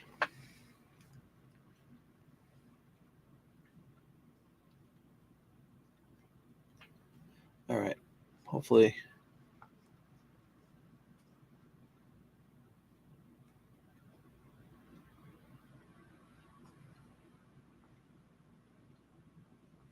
Okay. Sorry about that. Steven, what is your recommendation here, sir? Would you be mad if I was to well, I just deleted it by accident, but if I was to list an advertisement in the Parker pen category, would that be frowned upon amongst Parker pen collectors, or do you think it would be welcomed because they're looking and they're fans of the pen itself, so maybe they would collect all things around the pen, like advertisements? I'd like to know your thoughts on that. You could help me. Because I struggle with that once in a while, with whether to put certain things in the actual category for the item or I always put it in advertising, but that would be great, says Steven. So you think it should go in the actual pen category, if I'm reading that correctly? As I bounce back and forth between multiple screens. Sorry, guys. Physical screens. So when you see me going like this, this is StreamYard. This is the live show. That's YouTube. And I can read comments on StreamYard, but it's like delayed. YouTube is faster, which kind of makes no sense, but it's true. I think this is where we left off. Good idea, Kyle. Kyle is not sure if it's vintage, I guess. You named a couple of professional organizers, received one call, but the poor guy was trying to sell me 500 Avon. Oh, it's another hard pass, yes. Somebody always loved the treasure hunt. Yep. I think all of us fall prey to that. Loving the hunt. If you buy online and see a lot you're interested in, ask the seller if they have more. I did that for 50 ship cards. Ship cards are awesome, right? And train cards, I would think. That would be great, Stephen. Are you saying, I'm sorry, I want to make sure I'm understanding because it's behind a little bit. Yeah, then you said yes. Okay, cool. So I'm going to put it in the category. Thank you. Networking is key. Sometimes, without question, Kelly. Especially at estate sales. Marty, on average, what would you say your World War II era's ads sell for? What are your top 3 category subject matter for print ads? Well, you see the pricing I have up here. Really, it does depend on to an extent, what the product is. Like those first couple we did, well, at least the first one was automobile, right? So automobile, to go to part 2 of your question, is probably my most popular category of ads, car ads. Top 3, car ads, Coca-Cola, beverage ads like that. And anything with a dog on it, because people are rabid collectors of dog stuff. So if a dog ad is on a car ad, that's a double whammy. If a dog ad is on an ad we're going to use the Wonder Bread analogy. For Wonder Bread, it's going to sell.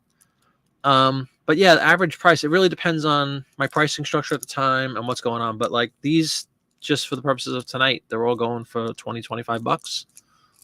And I think they warrant that because they are really unique. As you've already seen if you've watched most of the show tonight, they're very unique advertisements. So I hope that answers kind of. Love to dig. All right, Stephen, we are going to throw that in that category with Stephen's blessing. Kyle's not sure. Thank you.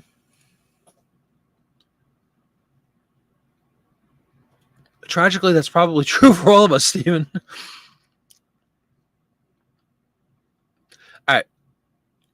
Well, Stephen did give me permission, so we're going to go ahead. Forge straight ahead. Let's see if we can get that category back up. Yes. So we're going to dive into this: collectibles, pens, and writing instruments. Pens, ballpoint pens, Parker.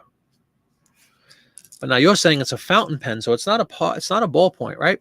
Am I getting into semantics here? Let's see if there's a fountain pen category. You could search.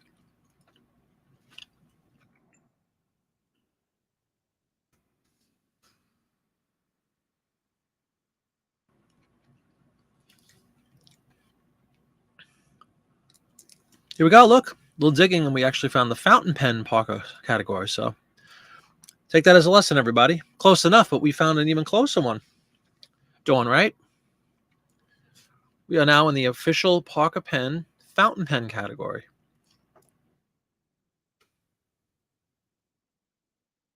Don't always go with what eBay.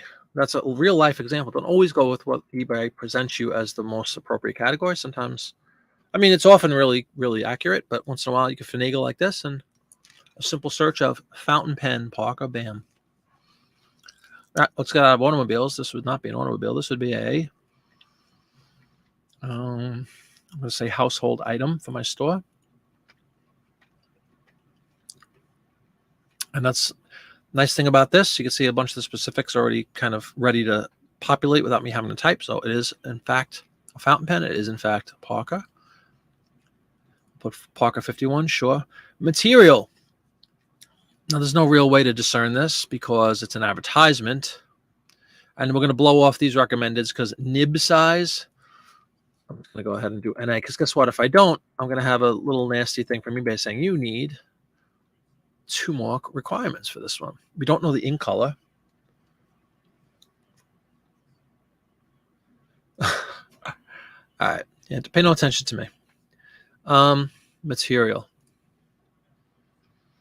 Stephen, what would you say based upon your expertise with the product? What kind of material is this guy made out of in this advertisement and the time frame involved? You can also just do a little reading. That might help.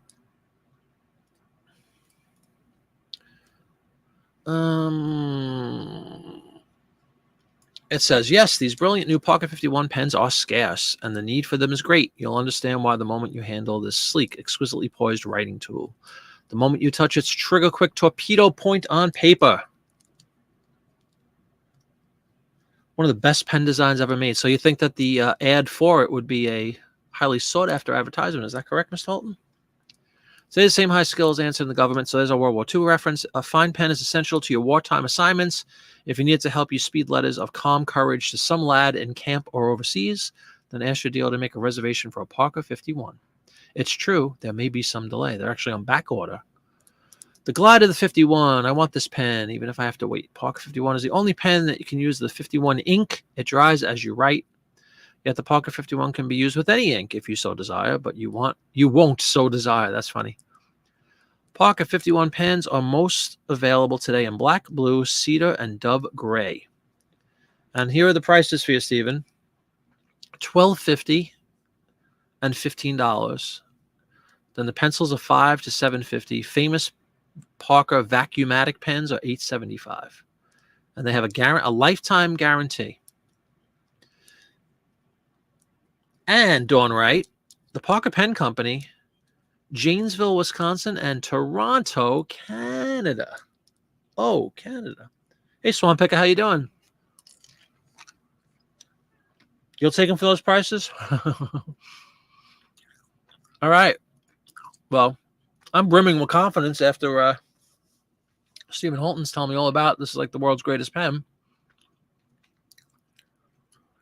Material, metal, plastic, or gold? I'll just fill up color. It really doesn't matter, does it? So we're going to put that up a little higher too.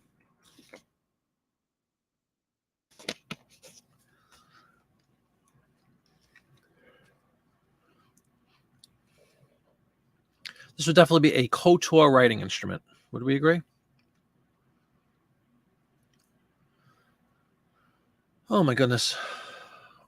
I missed some comments. Pen is considered. I like this. This is one of my favorite comments of the night right here. Especially when you have one of them. Well, not one of them. One of the ads for one of them. Some have a copper cap. Some have gold, I would say. Hello, Swan Picker. I know, right? You ever felt so inferior about a pen in your life? What do I have here? I can't read anymore because I can't see anymore. Old man glasses employed. This would be the Bic Velocity, everybody. Ooh. Pretty dandy. 100% genuine plastic. Corinthian leather. Everybody know about the story about the Corinthian leather scam? Corinthian leather. Glenn. Hey, Dreamy Buys, how you doing? Yeah, I'm pretty happy with my little stupid Bic I have here. Metal and plastic. Okay, thank you. Not the Pilot. Too Dawn. Hey, Jody, how you doing? Welcome. We're listing World War II ads, Jody. Were you here last Friday? You probably were. We're continuing with that magazine from 1943. Never heard of Corinthian leather because you're just a lass. Teach the girl, everybody. Corinthian leather. Ricardo Montalban, mid-70s. The car I took my road test in, by the way. Was that very vehicle that had Corinthian leather, which doesn't really exist, Dawn. They made this name for some fake leather product to make it sound luxurious. You doing? 300 million pocket 50, and yet they're still that highly sought after, huh? Yes, exactly, CJ. They made that up. The Cordoba. Yep. I took my road test in a 1975 Chrysler Cordoba, a white, with real, genuine Corinthian leather. All right, guys, let's see what's next. Well, actually, let's list this. We're going to put metal. Again, doesn't really apply because it's an advertisement, but hopefully I won't get lambasted in the community of the Parker Pen people and saying, this is not a Parker Pen. We regret there may not be enough of them to go around. So I'm going to put wartime shortages. Scarce. I hate to use the word scarce in a listing, no matter what it is. What else, guys? What would you put? I think 4 or so, Dreamy Buys. If you're asking me, you might have another conversation with Dawn. I don't know. Wartime shortages.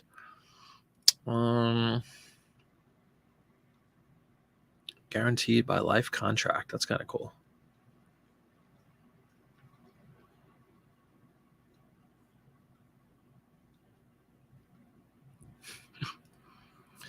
Anybody think of another word we could throw in here?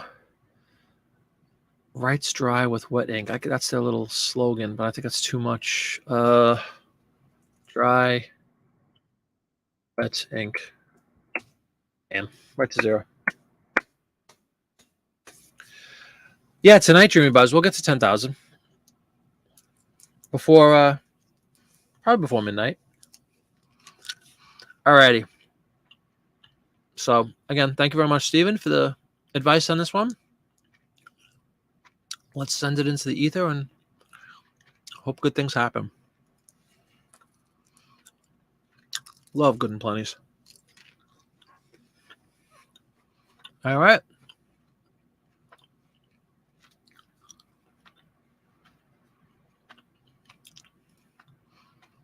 I thought that was a cool one. Just figured we'd break away from the battlefield for just a moment, but we'll return there probably right now. There might be one other one that didn't have a battlefield. We'll see. But they certainly are beautiful advertisements. All right.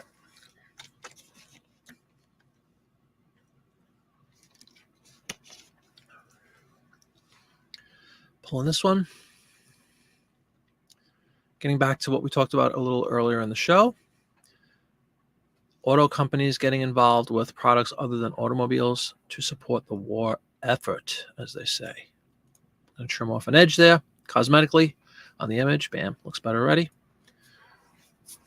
This would be the Desoto, another car that no longer exists.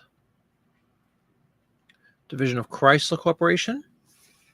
Desoto craftsmanship. So there you go again. You have a car with a tank, and it says General Sherman tanks made by Chrysler Corporation. So right there we got General Sherman tanks, we got Chrysler, we got Desoto, we got car. At the bottom it says buy more war bonds. By the way, this is really cool. If anybody didn't know this, I'm going to blow this up really fast for everybody. It's more of a historical thing, but it's something you'll see in the ads, which is I think is incredibly cool. So let me pull the screen down briefly, and I'll show you what I'm talking about.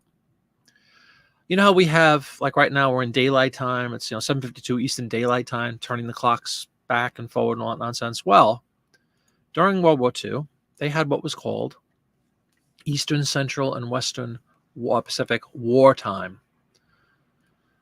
And this ad actually alludes to that. So let me pull that up so you can see it. It's kind of cool. It's something nice to look for. And I see it once in a while with the World War II ads. So sometimes I point that out. Like if there isn't a lot of other stuff to go with, I'll throw that in there. Wartime. How do I share that one? Here we go. Okay, see that at the bottom, everybody?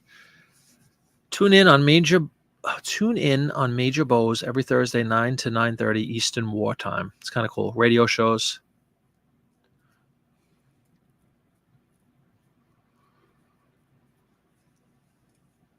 Congratulations on 1,000. Yeah, thank you, Jeff. That's right. A couple of days ago that hit. Thank you very much.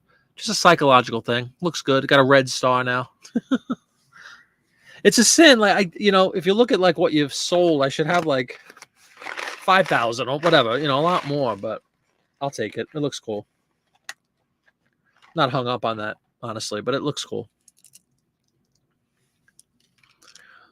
Dreamy Buy says, I've got 30 Disney cards. I bet I could get done the same time the stream ends. I'm drunk. Any wages? That's funny. I wouldn't put it past you. I bet you could. I got a bunch of Disney cards too. Disneyland from 50s and 60s, courtesy of Popeye's Postcards auction on Whatnot. Thank you, Kelly.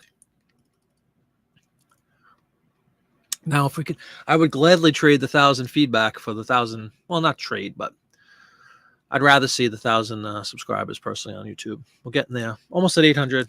Crawling along. We'll get there. Thanks, Michelle. Thank you. It's something, right? Watch out, Pinocchio. Done, dawn. I let you know when I launch. Pinocchio is my favorite Disney movie. How about fava beans and a nice Chianti, Ensley? Beans and wine? Yeah, that could be deadly. Sherman tanks will have a GM. Oh, wow. There you go. Not far from your home, I'm guessing? You kind of said that proudly, so you'd have thought of that. All right. So I see that. It's kind of cool. Just wanted to point it out. Eastern Wartime. Obviously, that was just specific during World War II. And it says down here, Desoto war production includes the precision building of airplane wing sections, bomber fuselage, nose and center sections, vinyl assemblies for anti-aircraft guns, and General Sherman tanks. Clearly, the General Sherman tank is what we're seeing in this advertisement, along with I'm assuming a Desoto right there. So cool. So let me go back to the regular listing screen. I just want to show everybody the wartime thing. I thought that was kind of nice.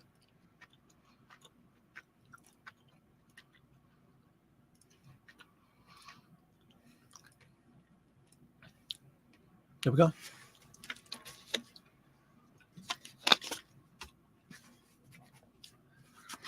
Alrighty. Loving this one. So let's go to Desoto. There we go. It would help if I edit it. Let's go to Desoto. Which I don't remember if it has its own category, but let's check. It does. American Automobiles, Desoto. Beautiful. No, I did not watch. Are we making more movie references I'm not familiar with? We're going to go automobiles.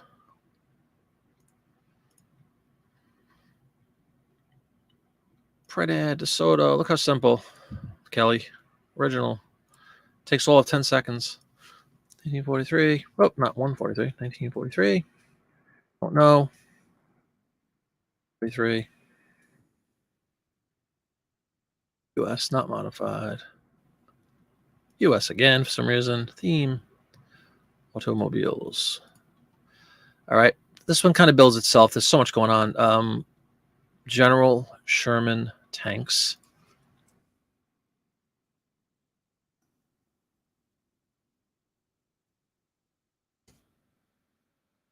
I'm actually going to add. No, I'm not. I was going to say I was going to put automobile in, but I don't think I need to. I want to mention up and probably sell before I'm done listing, actually. Jimmy buys.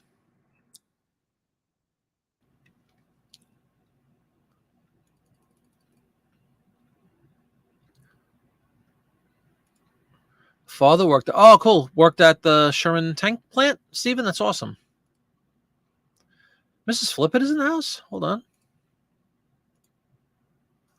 Liberty Square. Oh, there you go. There she is. Hi, honey. I don't watch movies either. Correct one. She is. She is. As we speak, actually, right in back of me.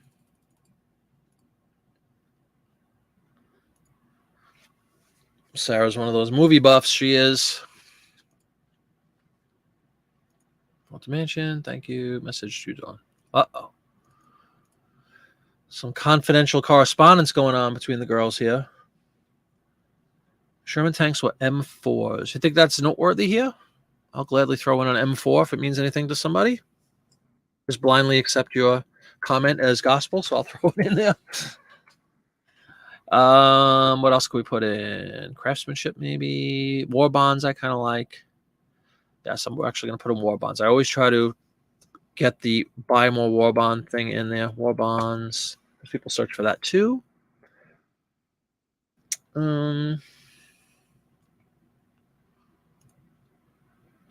Plymouth. Actually, I was going to put in Chrysler. I'm going to put Chrysler before war bonds. Again, we're basically down to almost nothing left. 2 little characters. These are really good, easy ads to list as far as, putting in keywords. There's just so many. There's often more keywords than there is space. All right. This one I'll put back to like a normal.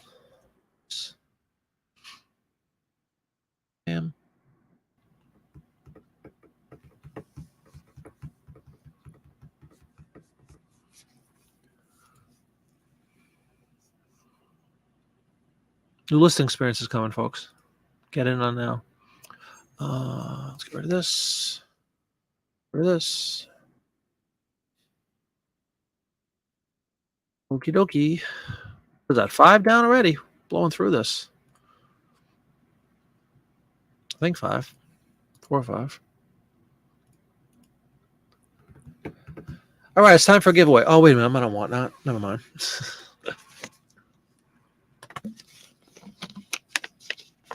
I do a couple of giveaways usually on my Whatnot auctions. I think it's a fair thing to do. I don't mind. And what I like is I haven't been hit by the bug on Whatnot whereby people are just like kind of searching. They go back and forth to different shows and just try to enter all the giveaways or something. It's a shame, isn't it? One bad apple. You should do a giveaway. I've done giveaways on eBay already. On YouTube. Maybe we'll do a Raylene Sweets and Treat cookie. You're crazy. Put her to work. All right, what do we got next, everybody? What do we got next? What do we got next? We got the wrong screen up. That's what we have.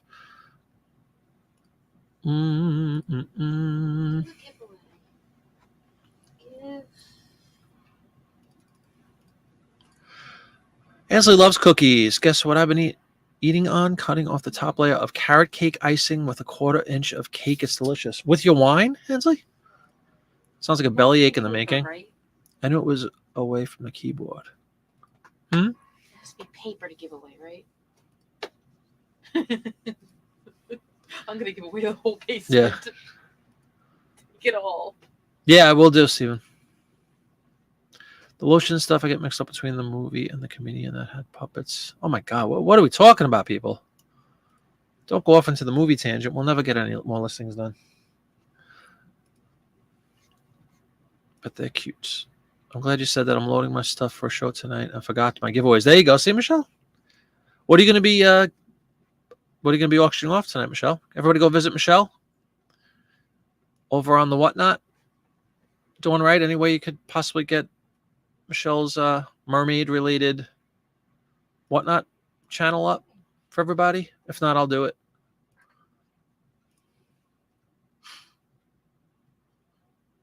What time are you going on?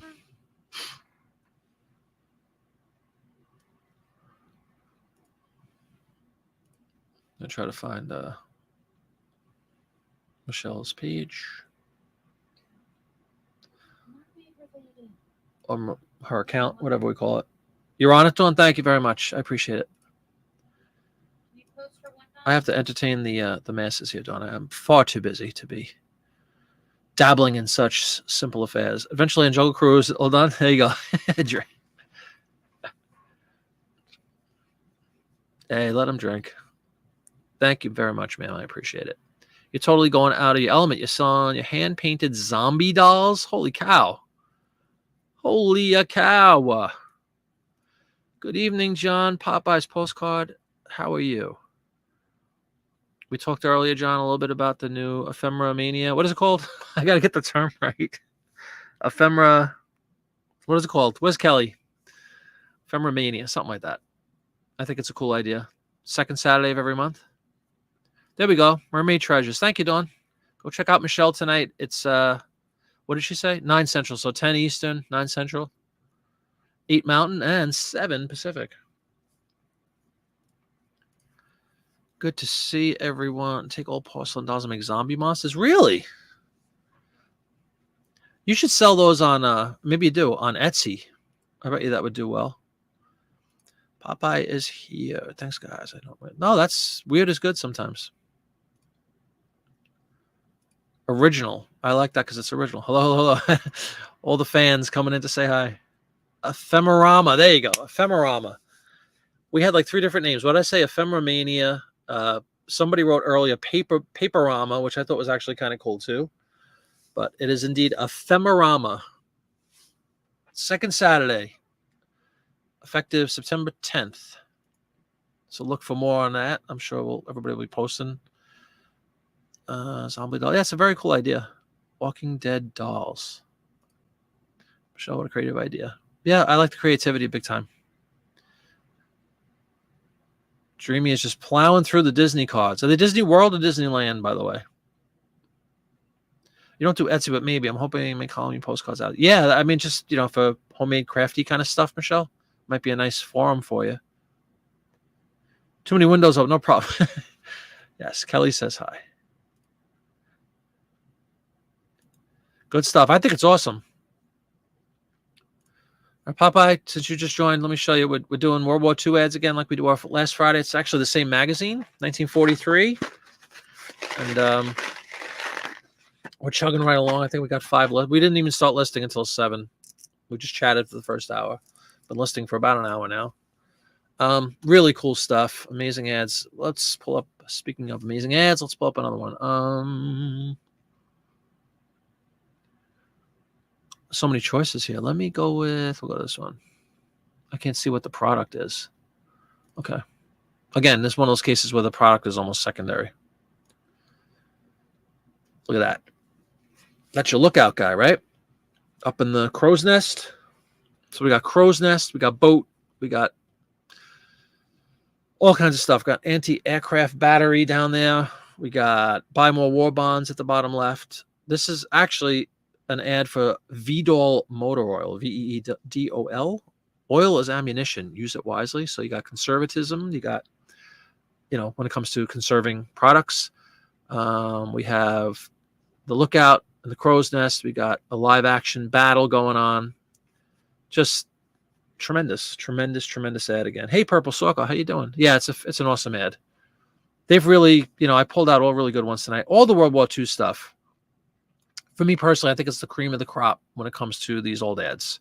Any World War II era, you could see just by these few that we've looked at the last week or so, the effort that was put into these things, and the illustrations and all that kind of stuff. Really cool. All right, so we'll get into it. Let me just get some specifics up there. Let's go Vidol. Veedol motor oil. Let's see what comes up. Category. Here we go. Oil companies, Tidal, Vidol, and Flying A, apparently all associated with one another. Did not know that. We'll keep it in automobile because I don't have a separate oil ad. This would be original. This would be multicolor. This would be Vidol. A print ad. Wish they had a drop down for print ads. Maybe the more I list, maybe they'll come up with them. 3. Survey, not modified. Theme, Gas and oil. Absolutely. Going up on this guy because it's just too cool. Battle scene going. Oh, Purple Socko. Talking my language. Hold on. I'm looking at YouTube here. Let me catch up on the chat within StreamYard so I can post everybody's comments. Dreamy's doing Disney World. Okay, cool. Try not to be chatty, but that didn't. No, Kelly, don't. Please. You're not. Contribute, man. You always add good value to the shows. Dreamy's doing Disney. You're doing zombies. Yeah. And I'm listing 70-year-old ads. Cinderella Castle. Sure. Motor Oil. Absolutely, Steven. I agree, Purple Socko, and again, welcome to the show. Jody loves the graphic. Me too. You low comps for Cinderella Castle? Probably. Saturday Evening Post does have wonderful ads. That's what we're working with tonight. Dawn's going to eat, no problem. CJ is actually, you see this gentleman and what he's doing? This is CJ in my chat.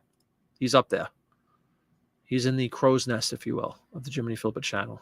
Except he's armed and dangerous. Wouldn't you say, CJ?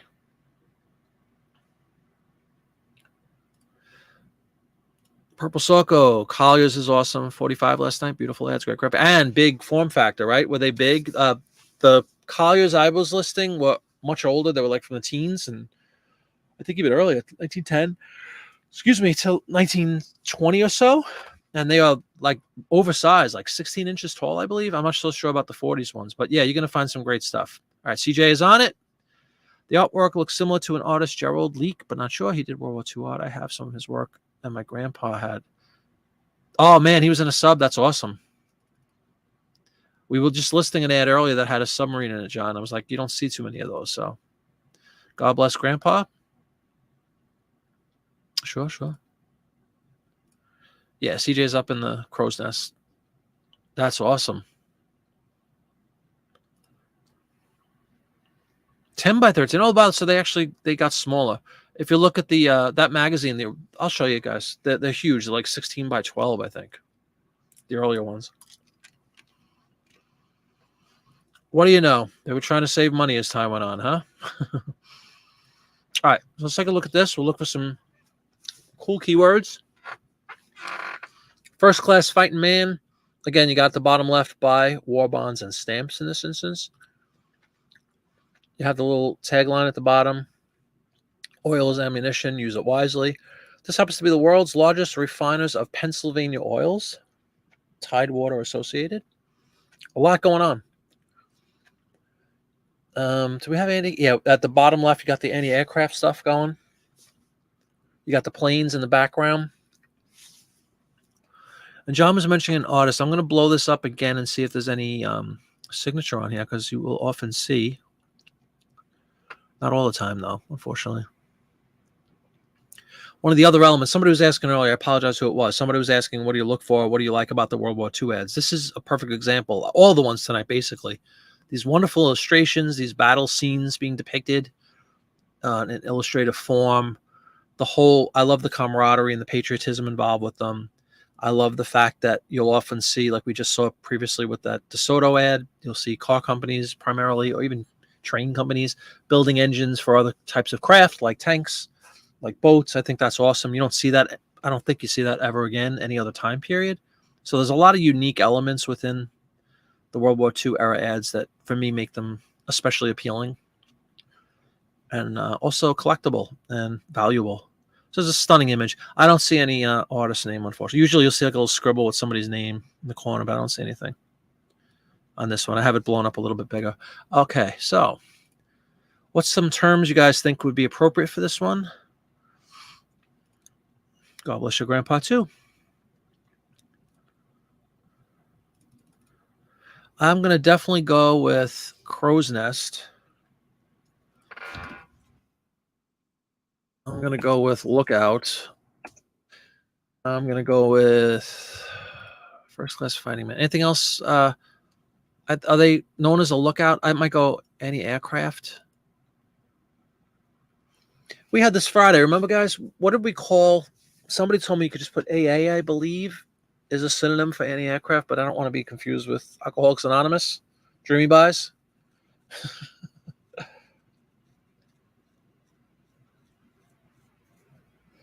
Jody says ships, simple but effective. Battleships, maybe something like that. Kind of like that. Your daughter is home from gymnastics. I'll launch these 8. Cool.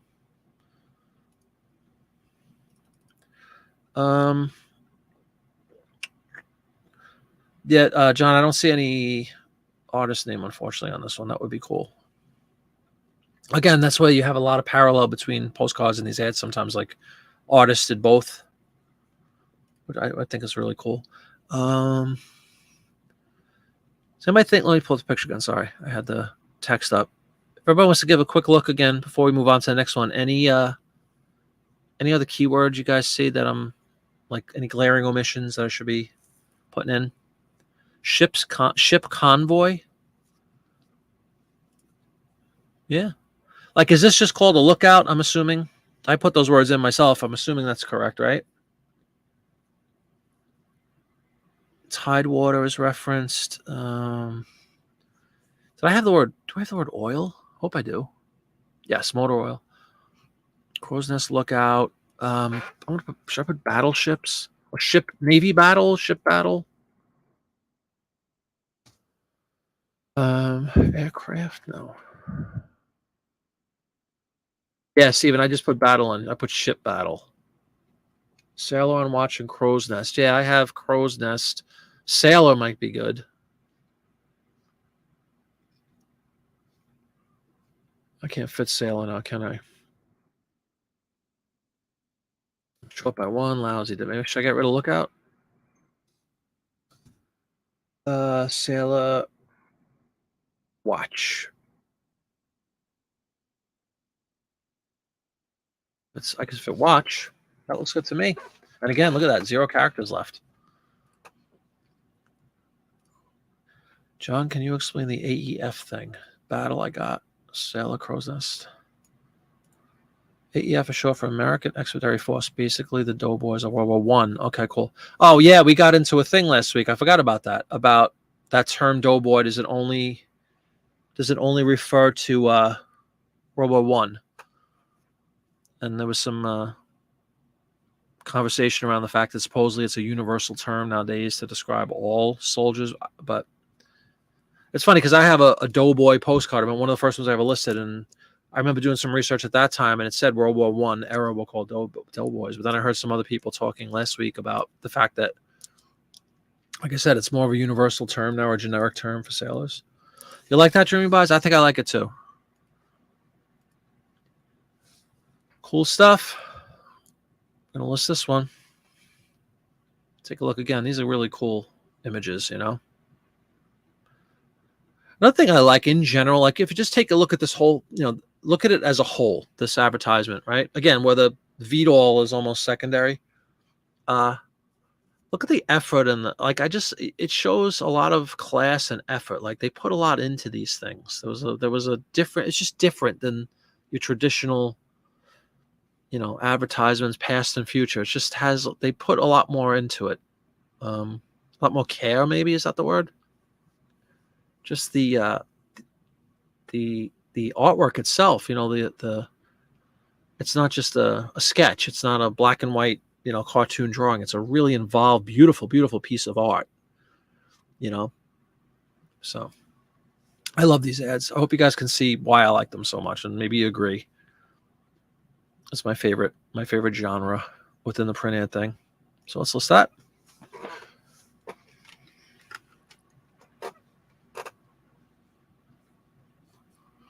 All right, great. Another one.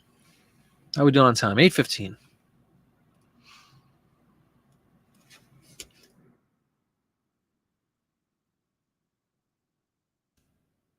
Okay. Love that one.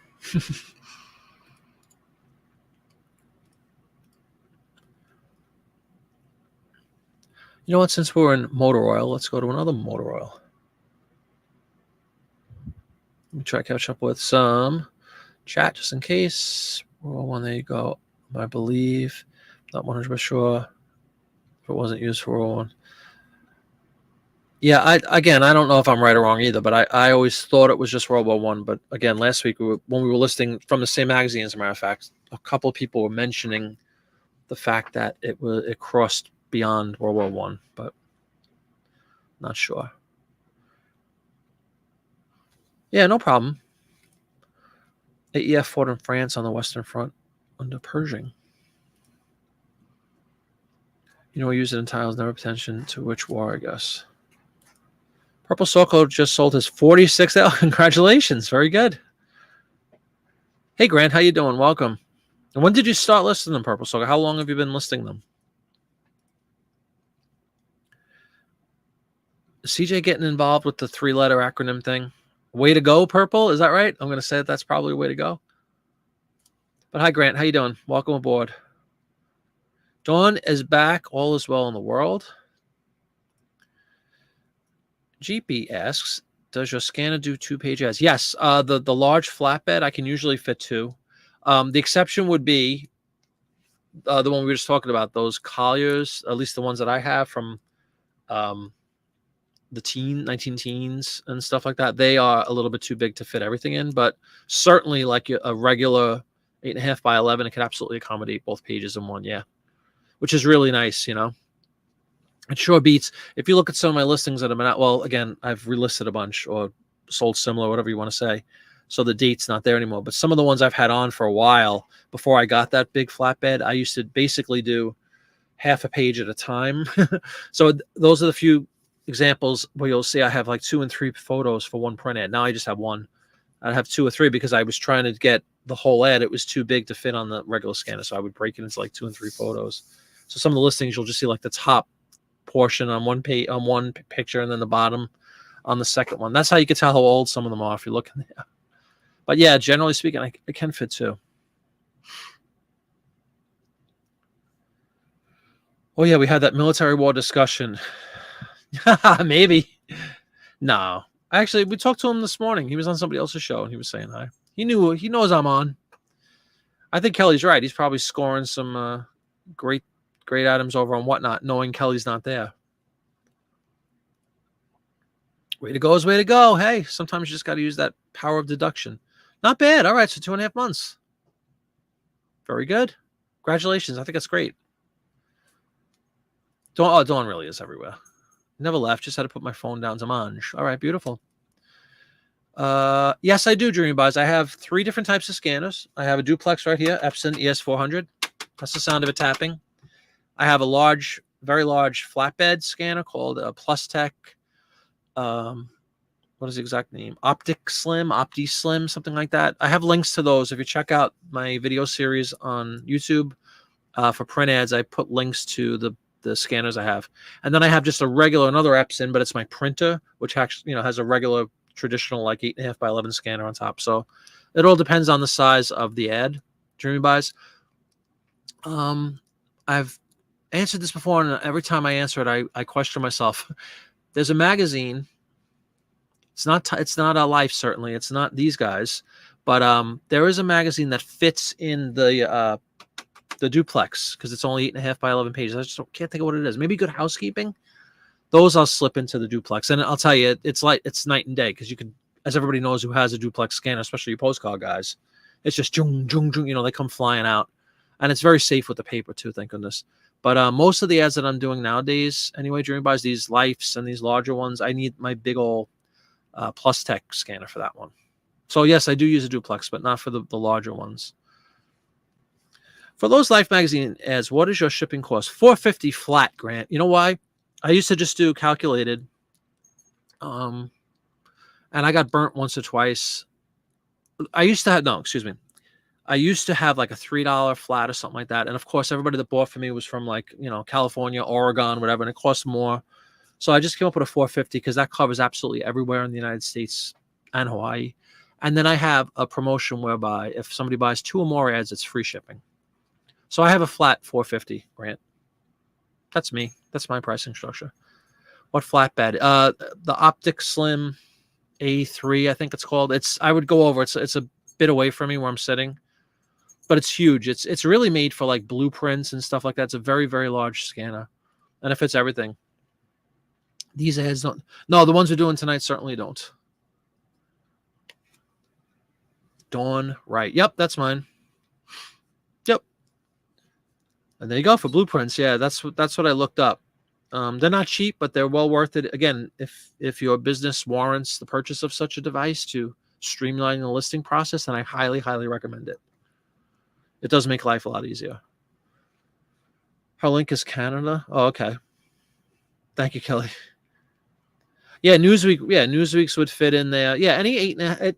The duplex. I'm pretty sure it's 8.5 by 11. Hold on. I think that's the widest it goes. Again, glasses have to go on because I can't see anything anymore. A4, right? That's the size. It says letter and legal. Yeah. So anything up to like an 8.5 by 11. I guess it could be 14 by 11. The width is really all that matters on the pretty much on the duplex. So it accommodates up to 8.5 wide. Playlist. Oh, is that the playlist? Thank you very much. Yes, Dawn. Thank you. Thank you. Yeah, if anybody hasn't checked it out. Yep. National Geographic. Right. Anything that meets that 8.5 by 11 would fit. Well, that's no problem, Dawn. You get the idea. You have the name of it, right? I'm sure everybody. Hopefully, we're not all so lazy that we can't type the word in. But thank you very much for doing that, Dawn. Grant out of Canada. 8.5 is widest. Yep, has shores with 9-inch wide. Yeah, I know. So yeah, that Opti Slim thing, Optiplex Slim, whatever it's called, is a godsend for me because I have so many magazines that are really large like that. I found one today. Actually, hang on. I don't usually do this, but hang on one second. I'm going to grab one. I'll show you maybe in an upcoming listing show. Hold on.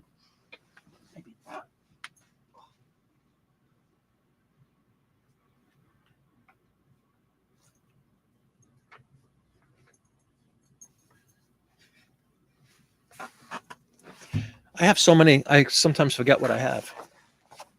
I'm sure none of you have any experience like that where you have more than you need. This is a really nice one I just found. Christmas Ladies Home Journal. This is from 1923. You got a puppy. You got a baby. I mean, killer. Christmas, 10 cents. Like, here's an example, guy. Here's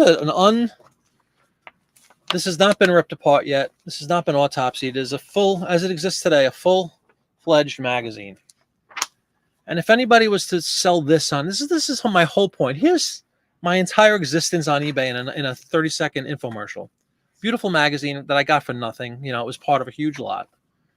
Fully intact, 1923, I think I said, right? Christmas of 1923. Beautiful image on the cover. Probably like, how many pages would you say that is? Maybe 100? And you go through, and almost the whole magazine, including, oh, this is cool. Hold on. $100 bill? No, I wish. This is a groovy item. Look at this. The subscription. Your subscription expires with this issue. Isn't that cool, everybody? Just a little leaflet. Completely. I could sell this on its own. I do with Life Magazine all the time. Subscription cards. They sell. I gave this out in a giveaway. Not this one specifically, but the subscription cards. I did a giveaway on Whatnot. Check out my Whatnot. Wednesday night, 6 o'clock. Be doing a lot of these ads. Isn't that cool? So you send this back in and you get a new subscription. Well, anyway, that came flying out of it. But it's in pristine condition, you know. It doesn't smell. Like everybody talks about those smells. I mean, just to show you. And it's just riddled with these beautiful ads. You know, National Lamps, which is Mazda lamps, just means a light bulb. You know, 1923, beautiful color image. Just tons of them. And I had these things piled. So anyway, if anybody's a Hey Bartermania, if anybody has a moment, Dawn, or anybody else on the show tonight, take a look. First of all, see if anybody else has this on eBay. The magazine as a whole. Right? 1923, Ladies Home Journal, Christmas edition. It's called the Christmas Ladies Home Journal. How much do you think, collectively, when I say you, all of you, how much do you think you would list this entire magazine for, realistically? How much do you think you would get for this magazine? You could hype it up and say, wow, it is cool unto itself. It is. 1923, Ladies Home Journal, Christmas edition, with a puppy dog and a baby on the cover, you know, and nice thick magazine, like was just referenced with, you know, tons of articles and all the usual stuff. Really, remember, that's the cover, everybody. for a 99-year-old magazine. And it's usually the covers and the back covers that are the worst for wear. Bartomania is saying $40. I'm just pulling up whatever anybody says. And welcome, Bartomania. 20 on its own, whatever. You see up to 22. Do you get what I'm saying, everybody? And to the most people, if they saw that, they would think, and kudos, if you pick this up for like 50 cents or $1 and you make $30, that's tremendous, right? However, if you take one advertisement, like we've been doing all night with World War II, one page of this is a car ad. I just want to show everybody. You know, you take one page, which most people don't think of doing, except all of you. Like, look at this, a Buick, 1923 or 24 maybe model year Buick. That ad is $20 or $25. One page. You get it? That's the whole philosophy. Whole philosophy. Is that you get, and look at how many pages there are. Out of, in fact, let's see if there's page numbers on it. Oh my God, I cannot see anybody anymore. Cannot see up close anymore. 186 pages. The back cover is page 186. Let's just say conservatively, out of 186 pages, half of them are ads.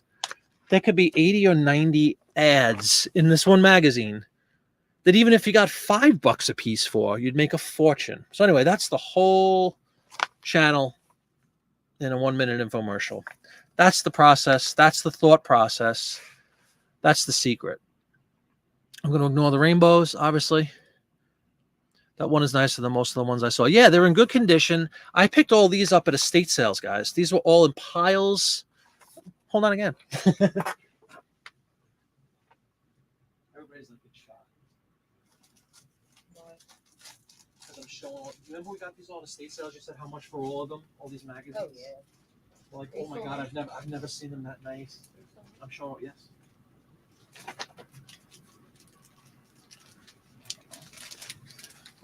So here we go again. Here's just a stack I picked up, and we got all these on an estate sale. And they said, you know, this is probably 20 magazines, and they're just sitting like this on the floor, you know, and everybody's running over to buy the usual stuff at estate sales. And again, fine with that. And it looks like, oh, they look a little ripped up, some of them. And some of the pages are, especially the covers. But they just keep coming. We have a 1910, everybody. Sunday magazine from the Boston Sunday Post. So this is just like an insert for a Sunday paper. 1908, The Ladies' World. You know, and again, I open it up, and what's in there? Pages and pages of 1908 ads. Here's April 1918. So guess what this is? World War I era. People's Home Journal. There's just so many of them. And we found, the only reason I wanted to point this out, because I don't think I ever really showed all these things. Here's another Saturday Evening Post. It's from 1926.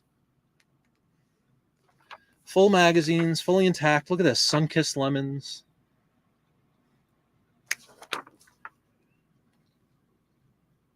I'm trying to see if there's anybody famous on the back, because it says Jack Dempsey, the famous boxer, is on this one. So this is a great ad. I could rip this up right now. I could take this off right now and sell it for $20 easily. Jack Dempsey. You know? And we have piles and piles and piles of these magazines, and they were all picked up at an estate sale. One estate sale. Sitting on the floor. And Mrs. Flippett, as always, walks up and says, you know, makes like, you don't want to bring attention to the fact that you see gold.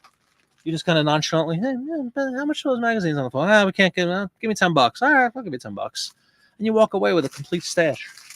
And this is, let's say this is 20 magazines. Let's say there's 50 in each. What is that? 2,000 listings. If you only sold it for $10, that's $20,000. Do you see what I'm saying? It's incredible. Anyway. And again, unfortunately, you're not going to sell them overnight.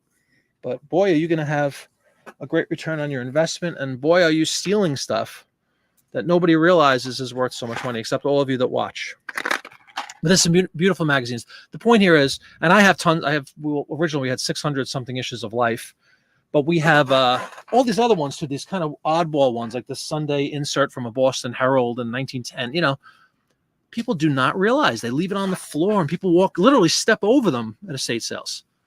So we have tons of that kind of stuff. And you could literally make a fortune off of them. One person will buy that magazine and put it away, forget about. By selling it as print ads, it could be enjoyed by 100. That's a great point, because there's a lot of not conservatory. There's a lot of that mentality. Dawn shit. I'm not making fun of her. I understand it. There's a lot of people that don't like destroying the history or the perception of, the idea of ripping up a magazine. The archivist and you shuns at that and all that. I get all that, but that's a great point. Exactly, Rutan. You could 100 print ads. Let's just say, right? Those things are going to be cherished. So instead of just a magazine sitting on the floor in an estate sale, or sitting in somebody's had this for 99 years. Somebody bought this 99 years ago this Christmas. It'll be 99 years ago. It's in really good condition. And it's just been sitting there or passed around from generation to generation. And now, like Rutan says, it's true. Somebody might see that car ad that loves cars and go, oh my God, here's a Cadillac. I'm just thumbing through. This wasn't prepared at all. Cadillac ad. Merry Christmas to you, honey. Here's a Cadillac. Exactly. These things are going to be cherished and usually framed. And these are big. Here's another really cool car ad. So whoever was doing the comps on the magazine and found, even if you found 40, good for you. 1 or 2 ads, you'll easily get $40 back on. And there's 100 of them in this thing. So thought I'd share that with everybody. I forgot what inspired that, but no, we're going to, I gotta, all I'm going to look for now is the Shamrock. If I see the Shamrock, I know it's good stuff. Let me catch up. Stallion Express. What is Stallion Express? So awesome. Thank you, Jody. Yeah, these things are awesome. And you get them for nothing. Wish you had estate sales. Yeah, I'm surprised you guys don't have estate sales. What do you have, CJ? Like, what's your go-to when it comes to sourcing stuff like this? I know Dawn always talks about she doesn't have a lot of magazines up there. She has to seek product in the United States. Look into it. I've used Chit Chats. What is Chit Chats? I don't even know what that is. Okay, it's Canadian. Oh, that's right. Grant's Canadian. That's how I want to dress her hat. Yeah, exactly. Thank you. Yeah, we have tons of them. Seriously. So look for that stuff, guys. When you see these old magazines, you don't always have to look for, Life and, the usual suspects, the fancy. Everybody looks at Life. Everybody has Life magazines up for sale on eBay too. Oh, it's thousands of %, Michelle. Do them. I mean, I don't want to do them. I hate math too, like Michelle, like everybody else said. But, let's just say 10 cents a copy, 20 cents at the most for the magazine. Let's say there's 50, which is conservative, 50 ads times 10, 15, $20. Name your price. Forget about it. It's thousands and thousands of times ROI. When I look at a magazine nowadays, like when I see, if we're in an estate sale, here's a nice one that's actually kept in plastic. It's from 1905. Saturday Evening Post from 1905. It looks like it could have been, and there's an ad for gold medal flour. Ding, ding, ding. That's the back cover, everybody. When I see this thing laying in a estate sale, I see $200, $300. I don't see, oh, I could sell that magazine for $27.50. I see hundreds of dollars.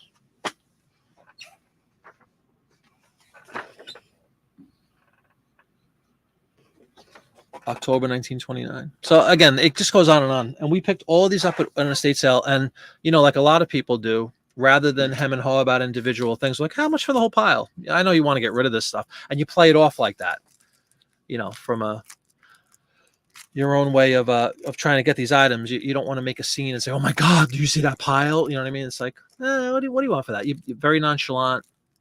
We literally got away with $10 for like a pile yay high. It was just, and to them, they were like, thank God somebody took this junk.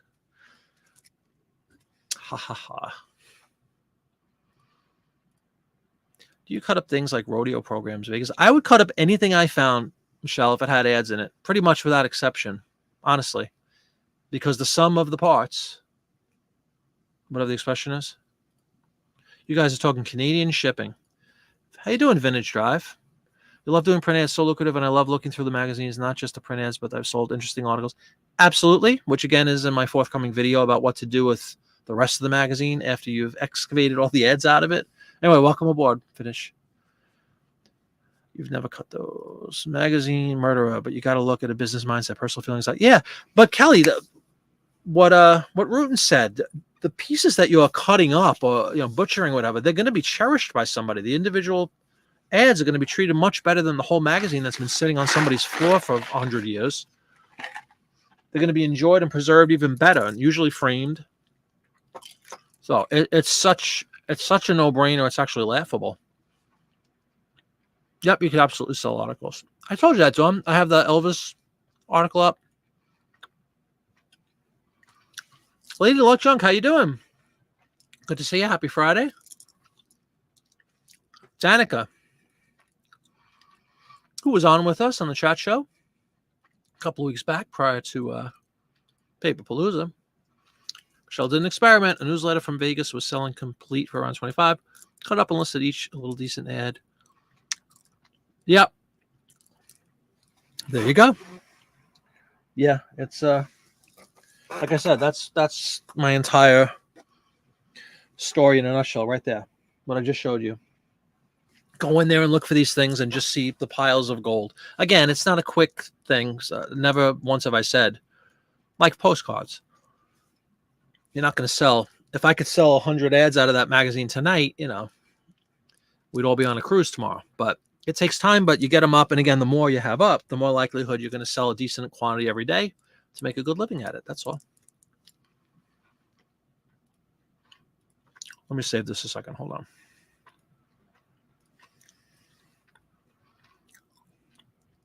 You still drinking, Mother's Mustache? My goodness. She's been drinking since 6 o'clock. It's 8:30, 20 to 9.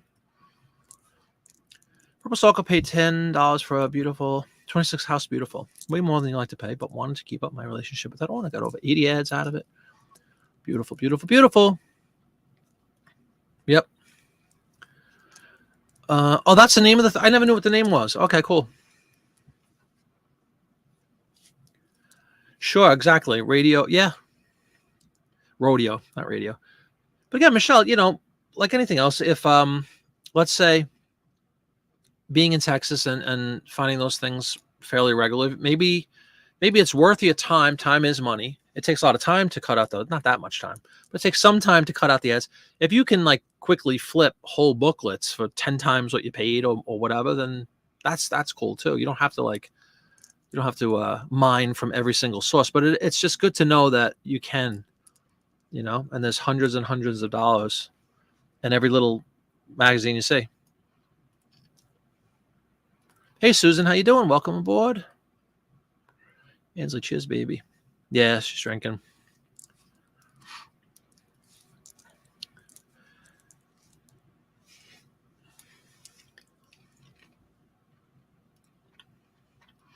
Everybody's getting acquainted in the chat. Susan, Danica, hi.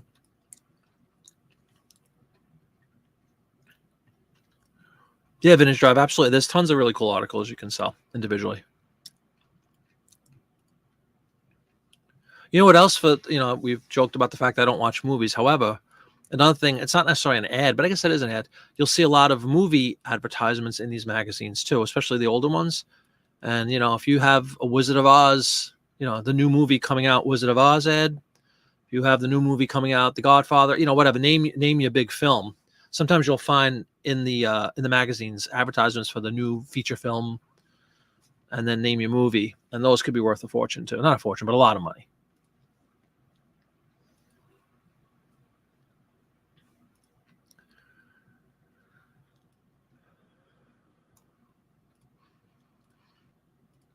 Bottle of red, bottle of right.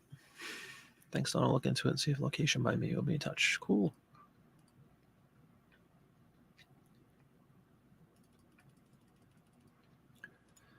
Very long tail, but they take up almost no space. I really need to do a lot more than I do. No problem. I have to drive. Still talking about shipping. She's going to buy a zombie doll. There you go. Oh, you're out west. I forgot. Yeah. Grant, Jiminy, you ever cut up books and sell pictures? Yes, I have. Without question. It's the same concept across different types of media, Grant. Totally. Yep. You could cut pictures out of 60, 70 sci-fi. You could cut.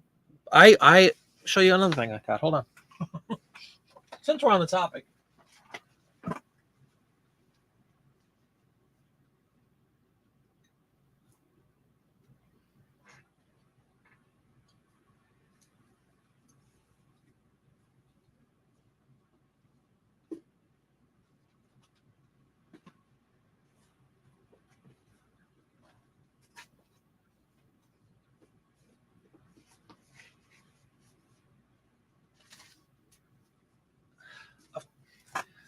Of course, I can't find a good example for you now, but just imagine, again, estate sale kind of stuff, right? These old green screen. It's a green book.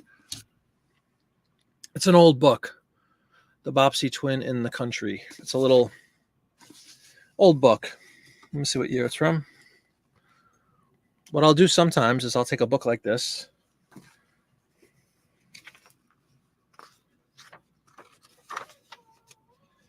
It's just a little illustrated storybook from, I'm trying to find the year. I know there's a lot of big book fans and book collectors and booksellers out there. I don't know what year it's from. I don't see a year, which is kind of weird. But it's old. And by old, I mean like early 20th century. Can't believe there's no year on this thing. It's a series called the Bobbsey Twin series. Well, anyway, what I was going to say is, to your point, see that little illustration right there? Like, say this whole book is worth $10, $20. I have no idea. $5, $1. I would absolutely cut something like that out. Just prints from books, illustrations from old books, and just sell the illustrations. I think that's the only one I say. Hold on. I'm just going to try to show you as an example. I picked up any book that was in back of me. But, like even the, what do you call the part of the book? Like this part, when you first open the cover, that even has like a little illustration in there. Leonard Norman Talley's book. But anyway, yeah, absolutely. I would cut up old books if they have a lot of images in them or illustrations in them. Same concept as the magazines. And of course, the first one I pull out is a dog. So you know right away it's going to be a popular thing. People collect dog stuff. He was thinking about that though on 2 days shipping. Canadian shipping conversation. Stephen cuts, picks out of books to sell all the time. Cool. Hey, Jay Smith, how you doing? Sometimes the books fall apart on their own. Yeah, exactly. And that's a great way around. Like this book was in decent shape, but sometimes the cover's all messed up or whatever, and you could salvage things rather than dissect. You consider it salvaging. You're salvaging sellable parts of a book that would otherwise probably be unsellable because it's in lousy condition on the cover. Plates are also on glossy paper as opposed to the black and white illustrations on plain paper. Okay, cool. I do maps, so I never thought of horror books. Great idea, especially this time of year. Absolutely. Good point, Michelle. You would only cut an image out of old book if it was easy to find. I struggle with magazines sometimes, but even worse about books. Oh, really?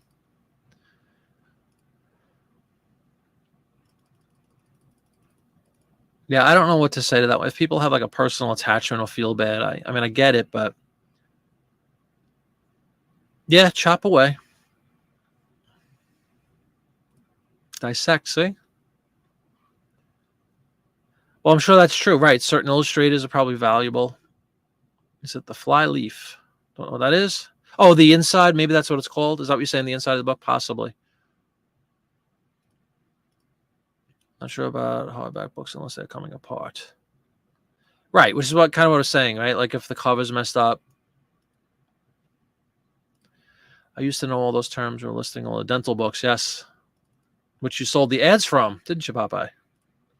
On Paperpalooza. Anyway, guys, hopefully, I don't know if I even needed to reiterate that, but I wanted to show you some examples of what we have.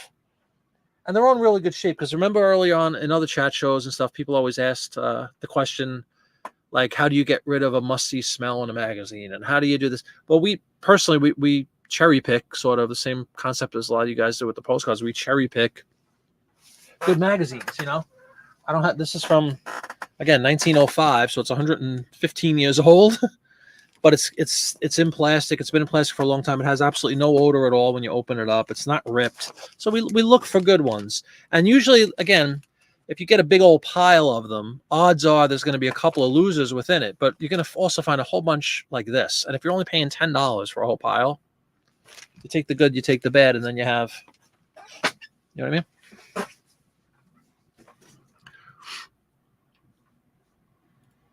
You're not a slush yet. I'm working on inventory and chatting. Let's see. Oh, that's cool. We're just fooling around. I'm glad you're enjoying some wine. I'd love to, but we don't have any. Once you cut through the fly leaf on both sides, it's pretty easy to deconstruct a hardcover. Oh, absolutely. And of course, the same thing applies with the, depends on how it's woven or whatever the term is, to the paper is adhered to the cover. But sometimes you can, if it's glued, you could just use a hairdryer, just like in the magazines. And with a little elbow grease with the hairdryer, the glue becomes much softer, and you could just gently tear out the paper. It depends on how it's adhered, though. Cool. Thank you, Kelly. Just one ozone. Yeah, I saw your video about that. Was it a video or something you said about that for to get rid of the musty smell? And it was relatively cheap, right, John? Like, you know, not a small fortune. Sip and sort. There you go. Yeah, very good, Lady Luck. Getting the joke there.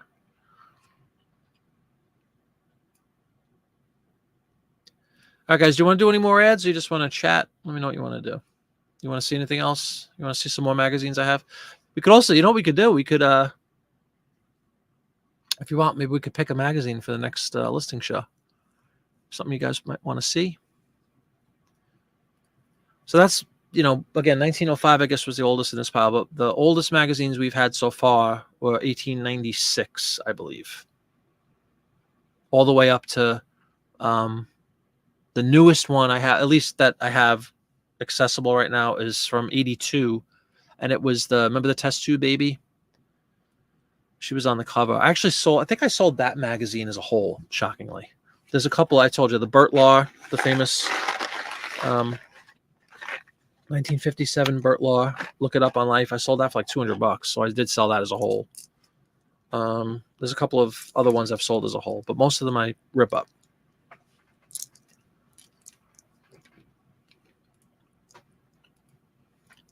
The packs of reselling. There you go. Thank you. I'm glad you're here. Kelly's still going. Amazon for $70. There you go. Cool. Having no idea what that is. Is it like a box or something, and you put stuff like a refrigerator or something, and you put your items in it? I don't know what it looks like. Do I ever take apart library-bound magazines? I don't know that I have any, but I would find a way to extrapolate the goodies from anything. Uh-oh, now we got masks. Yours was super cheap. Works in fine space. Can even do a whole book. Cool. Yeah, they're all out there. If anybody's interested in the magazine thing, looking at, again, my thing is estate sales. For that little group I grabbed for you just now was all estate sales. There's tons more. There's like what I just showed you is probably about a 10% of what we have on the shelf over here from that one estate sale. They just had them all on the floor in the living room of that specific estate sale. And people were literally walking over them, you know, to go get whatever they were looking for at the estate sale. Nobody even like paid them any attention. So again, my wife's good at, she's very stealth as well. So we were very nonchalantly walked over and, hey, what are those on the floor? They're just some old magazines. All right. And then we came back like 30 seconds later and said, you know, we'll take those off your hand, you know, very, but inside my heart is pounding, you know, but you got to put the poker face on. Never let them see you sweat. About the size of a fog machine, I put it in a large tote with postcards and a lid on it. Also put it in a car. Oh, there you go. There's another great use for the car. Sure. Yeah, you can't have the funk. You've never taken a sharp object to a booth. Really? You're not destroying it. You're giving joy to 20 times the amount of people that you would to the one person you're giving joy to with a new book. Think of it that way. I think. I am Jimmy Baj, yes. I am not from Pennsylvania, but I find myself living here. for about the last 10 years, actually. I am. We'll probably wrap it up at 9, guys. We've got like 8 more minutes, so. Anybody want to see? You want to check out any more of these magazines? Just even if I just show you the covers. They really are nice. Show and tell, as somebody said earlier. But again, we require glasses for this project. So we saw the 1905 Saturday Evening Post. Bam. Stunning condition. And that's the back cover with a word to the wives is sufficient. Gold medal flower. I mean, think about that. You're talking Theodore Roosevelt. We saw the Christmas one. I don't know if I showed this one. 1926. I think that would be a flapper. Oh, we showed this one with the cool sun kiss with Jack Dempsey.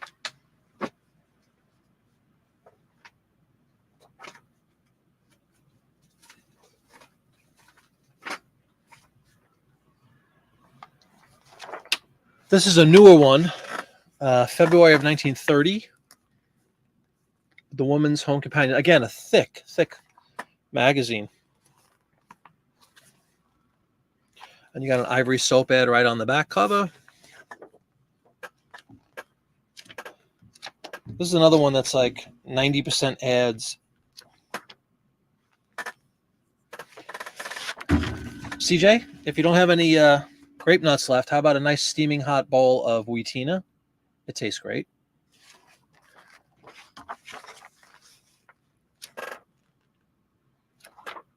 I mean, it's laughable how many ads there are.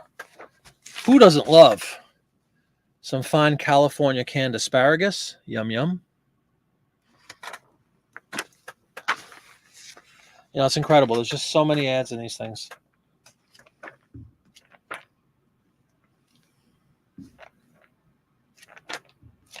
And as we've seen on some of the listing shows, it's always good, you know. Here's another really nice LaSalle. GRO LaSalle ran great. All in the Family. Remember the song, everybody? 1930 LaSalle automobile advertisement on the back. If you think of it as giving joy to, you know, somebody that's been looking for years for that ad, for that an advertisement of that automobile, the rabid collectors of all things LaSalle, and they've been waiting 50 years for that image, you know, you're going to make a whole bunch of people happy. And what I was going to say is when you look at some of these magazines, depending on the time frame, we came across one with Joan Crawford, I think it was, like 1930. You know, you might find some old actresses or something, maybe before they were famous, like things like that would obviously up the price.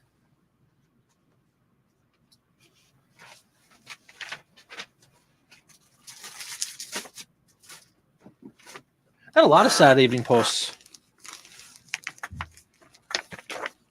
1931. A Kodak ad on the back. I mean, you just can't go wrong. There's so many. You're talking, if you do the math, tens of thousands of dollars I'm showing off here. Literally. 1930 again. The gold medal flower ad on the back. And what do you know? Another car ad. You know, it's incredible. What else we got?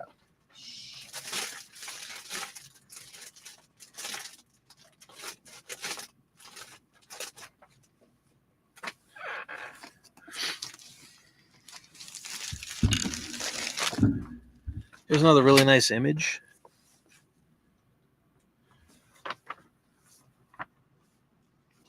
July 1923. And you can see this is a little beat up, obviously. And the cover's a little mucky, obviously. But look at that. My Own Story by Mary Pickford. You were saying something about selling stories or ads. Not ads, excuse me. The stories within the magazines. That might be one to sell. And then you open it up, and even though the cover's a little bit shot, the inside is fine. You have tons of ads. And you have a story from Mary Pickford. So anyway, you guys get the gist at this point, I'm sure. Let me try to catch up with some chat before we sign off for the night.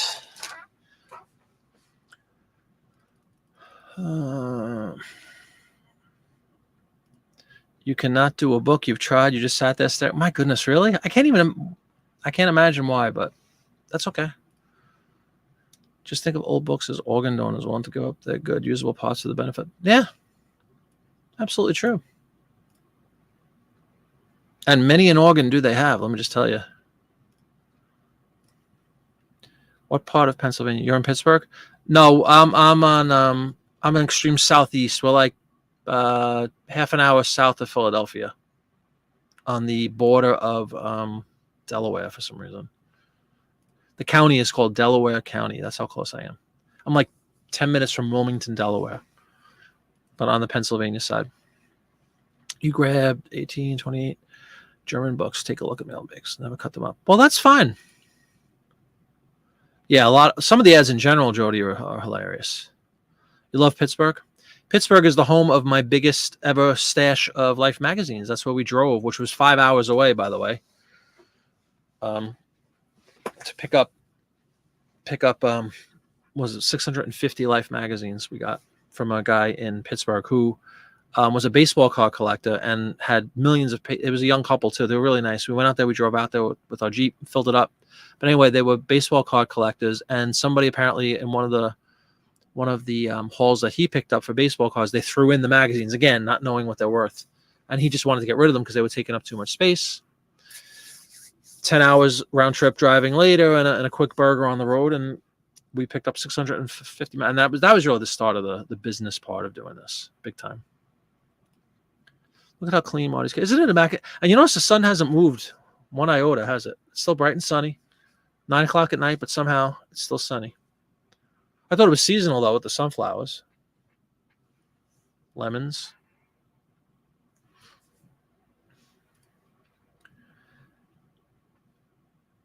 Talking Penguin hockey. Kelly, one of the deals at my local shop has auto ads already in bags board, so they only want $1 each. What do you think, Kelly? I think you should grab them. And it doesn't really matter necessarily what decade or anything. Just grab them, sure. I think at the end of the day, car ads are probably the most popular for me. Yeah, exactly.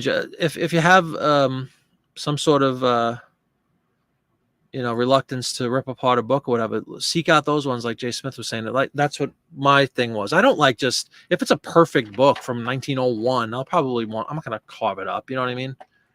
But if it has like a ragged cover or it's ripped or whatever, why not salvage what you can out of it? Make some money and make people happy, as Popeye said.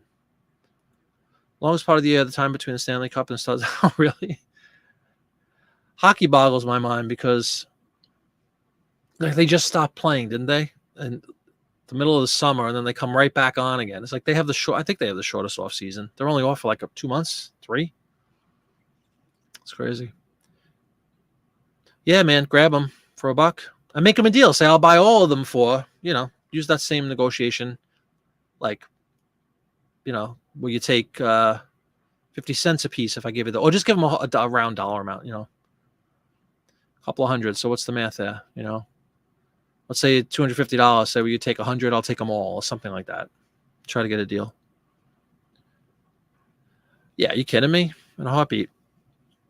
You guys love hockey, huh? That's cool. Use the dryer sheets for the musty smell. The Fisher Price viewfinder reels and had a refund about $40 as the buyer had. Oh my God. Oh man. My dad, we take care of my dad. He lives with us, and same thing. He had an allergy. I don't even think he realized he had it, but his skin was getting all irritated from the clothing, and we realized it was because of the dryer sheets. So we get him like hyperallergenic dryer sheets. So tough lesson to learn, Graham. Who would have ever thought? You repair books if they're valuable enough. Repair them for about 30 years. That's cool. No problem, man. Yeah, grab that. Are you kidding me? Yeah, man, that was the ultimate. That was the what triggered everything. 650. And again, he couldn't wait to get rid of them. All right, everybody, it is 9. It's 9:01 actually here on the East Coast of the United States of America, just north of Wilmington and just south of Philadelphia. I hope you have a great weekend. I hope you had fun tonight. I definitely did. Looks like we're going to be doing some more World War II next week because we only did 5 or 6 of them, and I have a bunch more. things going on is I have a Beatles show Sunday down in a town called Stone Harbor, New Jersey, in a beautiful theater. So if anybody's in the town, there's still some tickets left. Go pick up a ticket. If not, I'll see everybody on Monday night's chat show. Wednesday, whatnot, 6 p.m. Groovy ads like these. In fact, I might even do some of these older ones, Kelly, and anybody else who's interested. So it's a great opportunity to get. They'll be all cut up and carved up and neat and ready to present and throw into your scanner. That's it. I'll see everybody on Monday. I hope you have a great weekend. I really appreciate everybody coming in. If you get a chance to leave a thumbs up, though, I'd really appreciate that too. And I think that's it. I want to make sure I'm not missing anybody's comments. Good night, everybody. Gonzo pellets. I don't even know what a Gonzo pellet is. Good night, Dawn. What character? John. I do John Lennon. You too, Jody. Have a great weekend. Paul, no. I could if I wanted, but I don't. All right, everybody. It was a lot of fun. Thanks so much. Have a great weekend, everyone. I'll see you on Monday.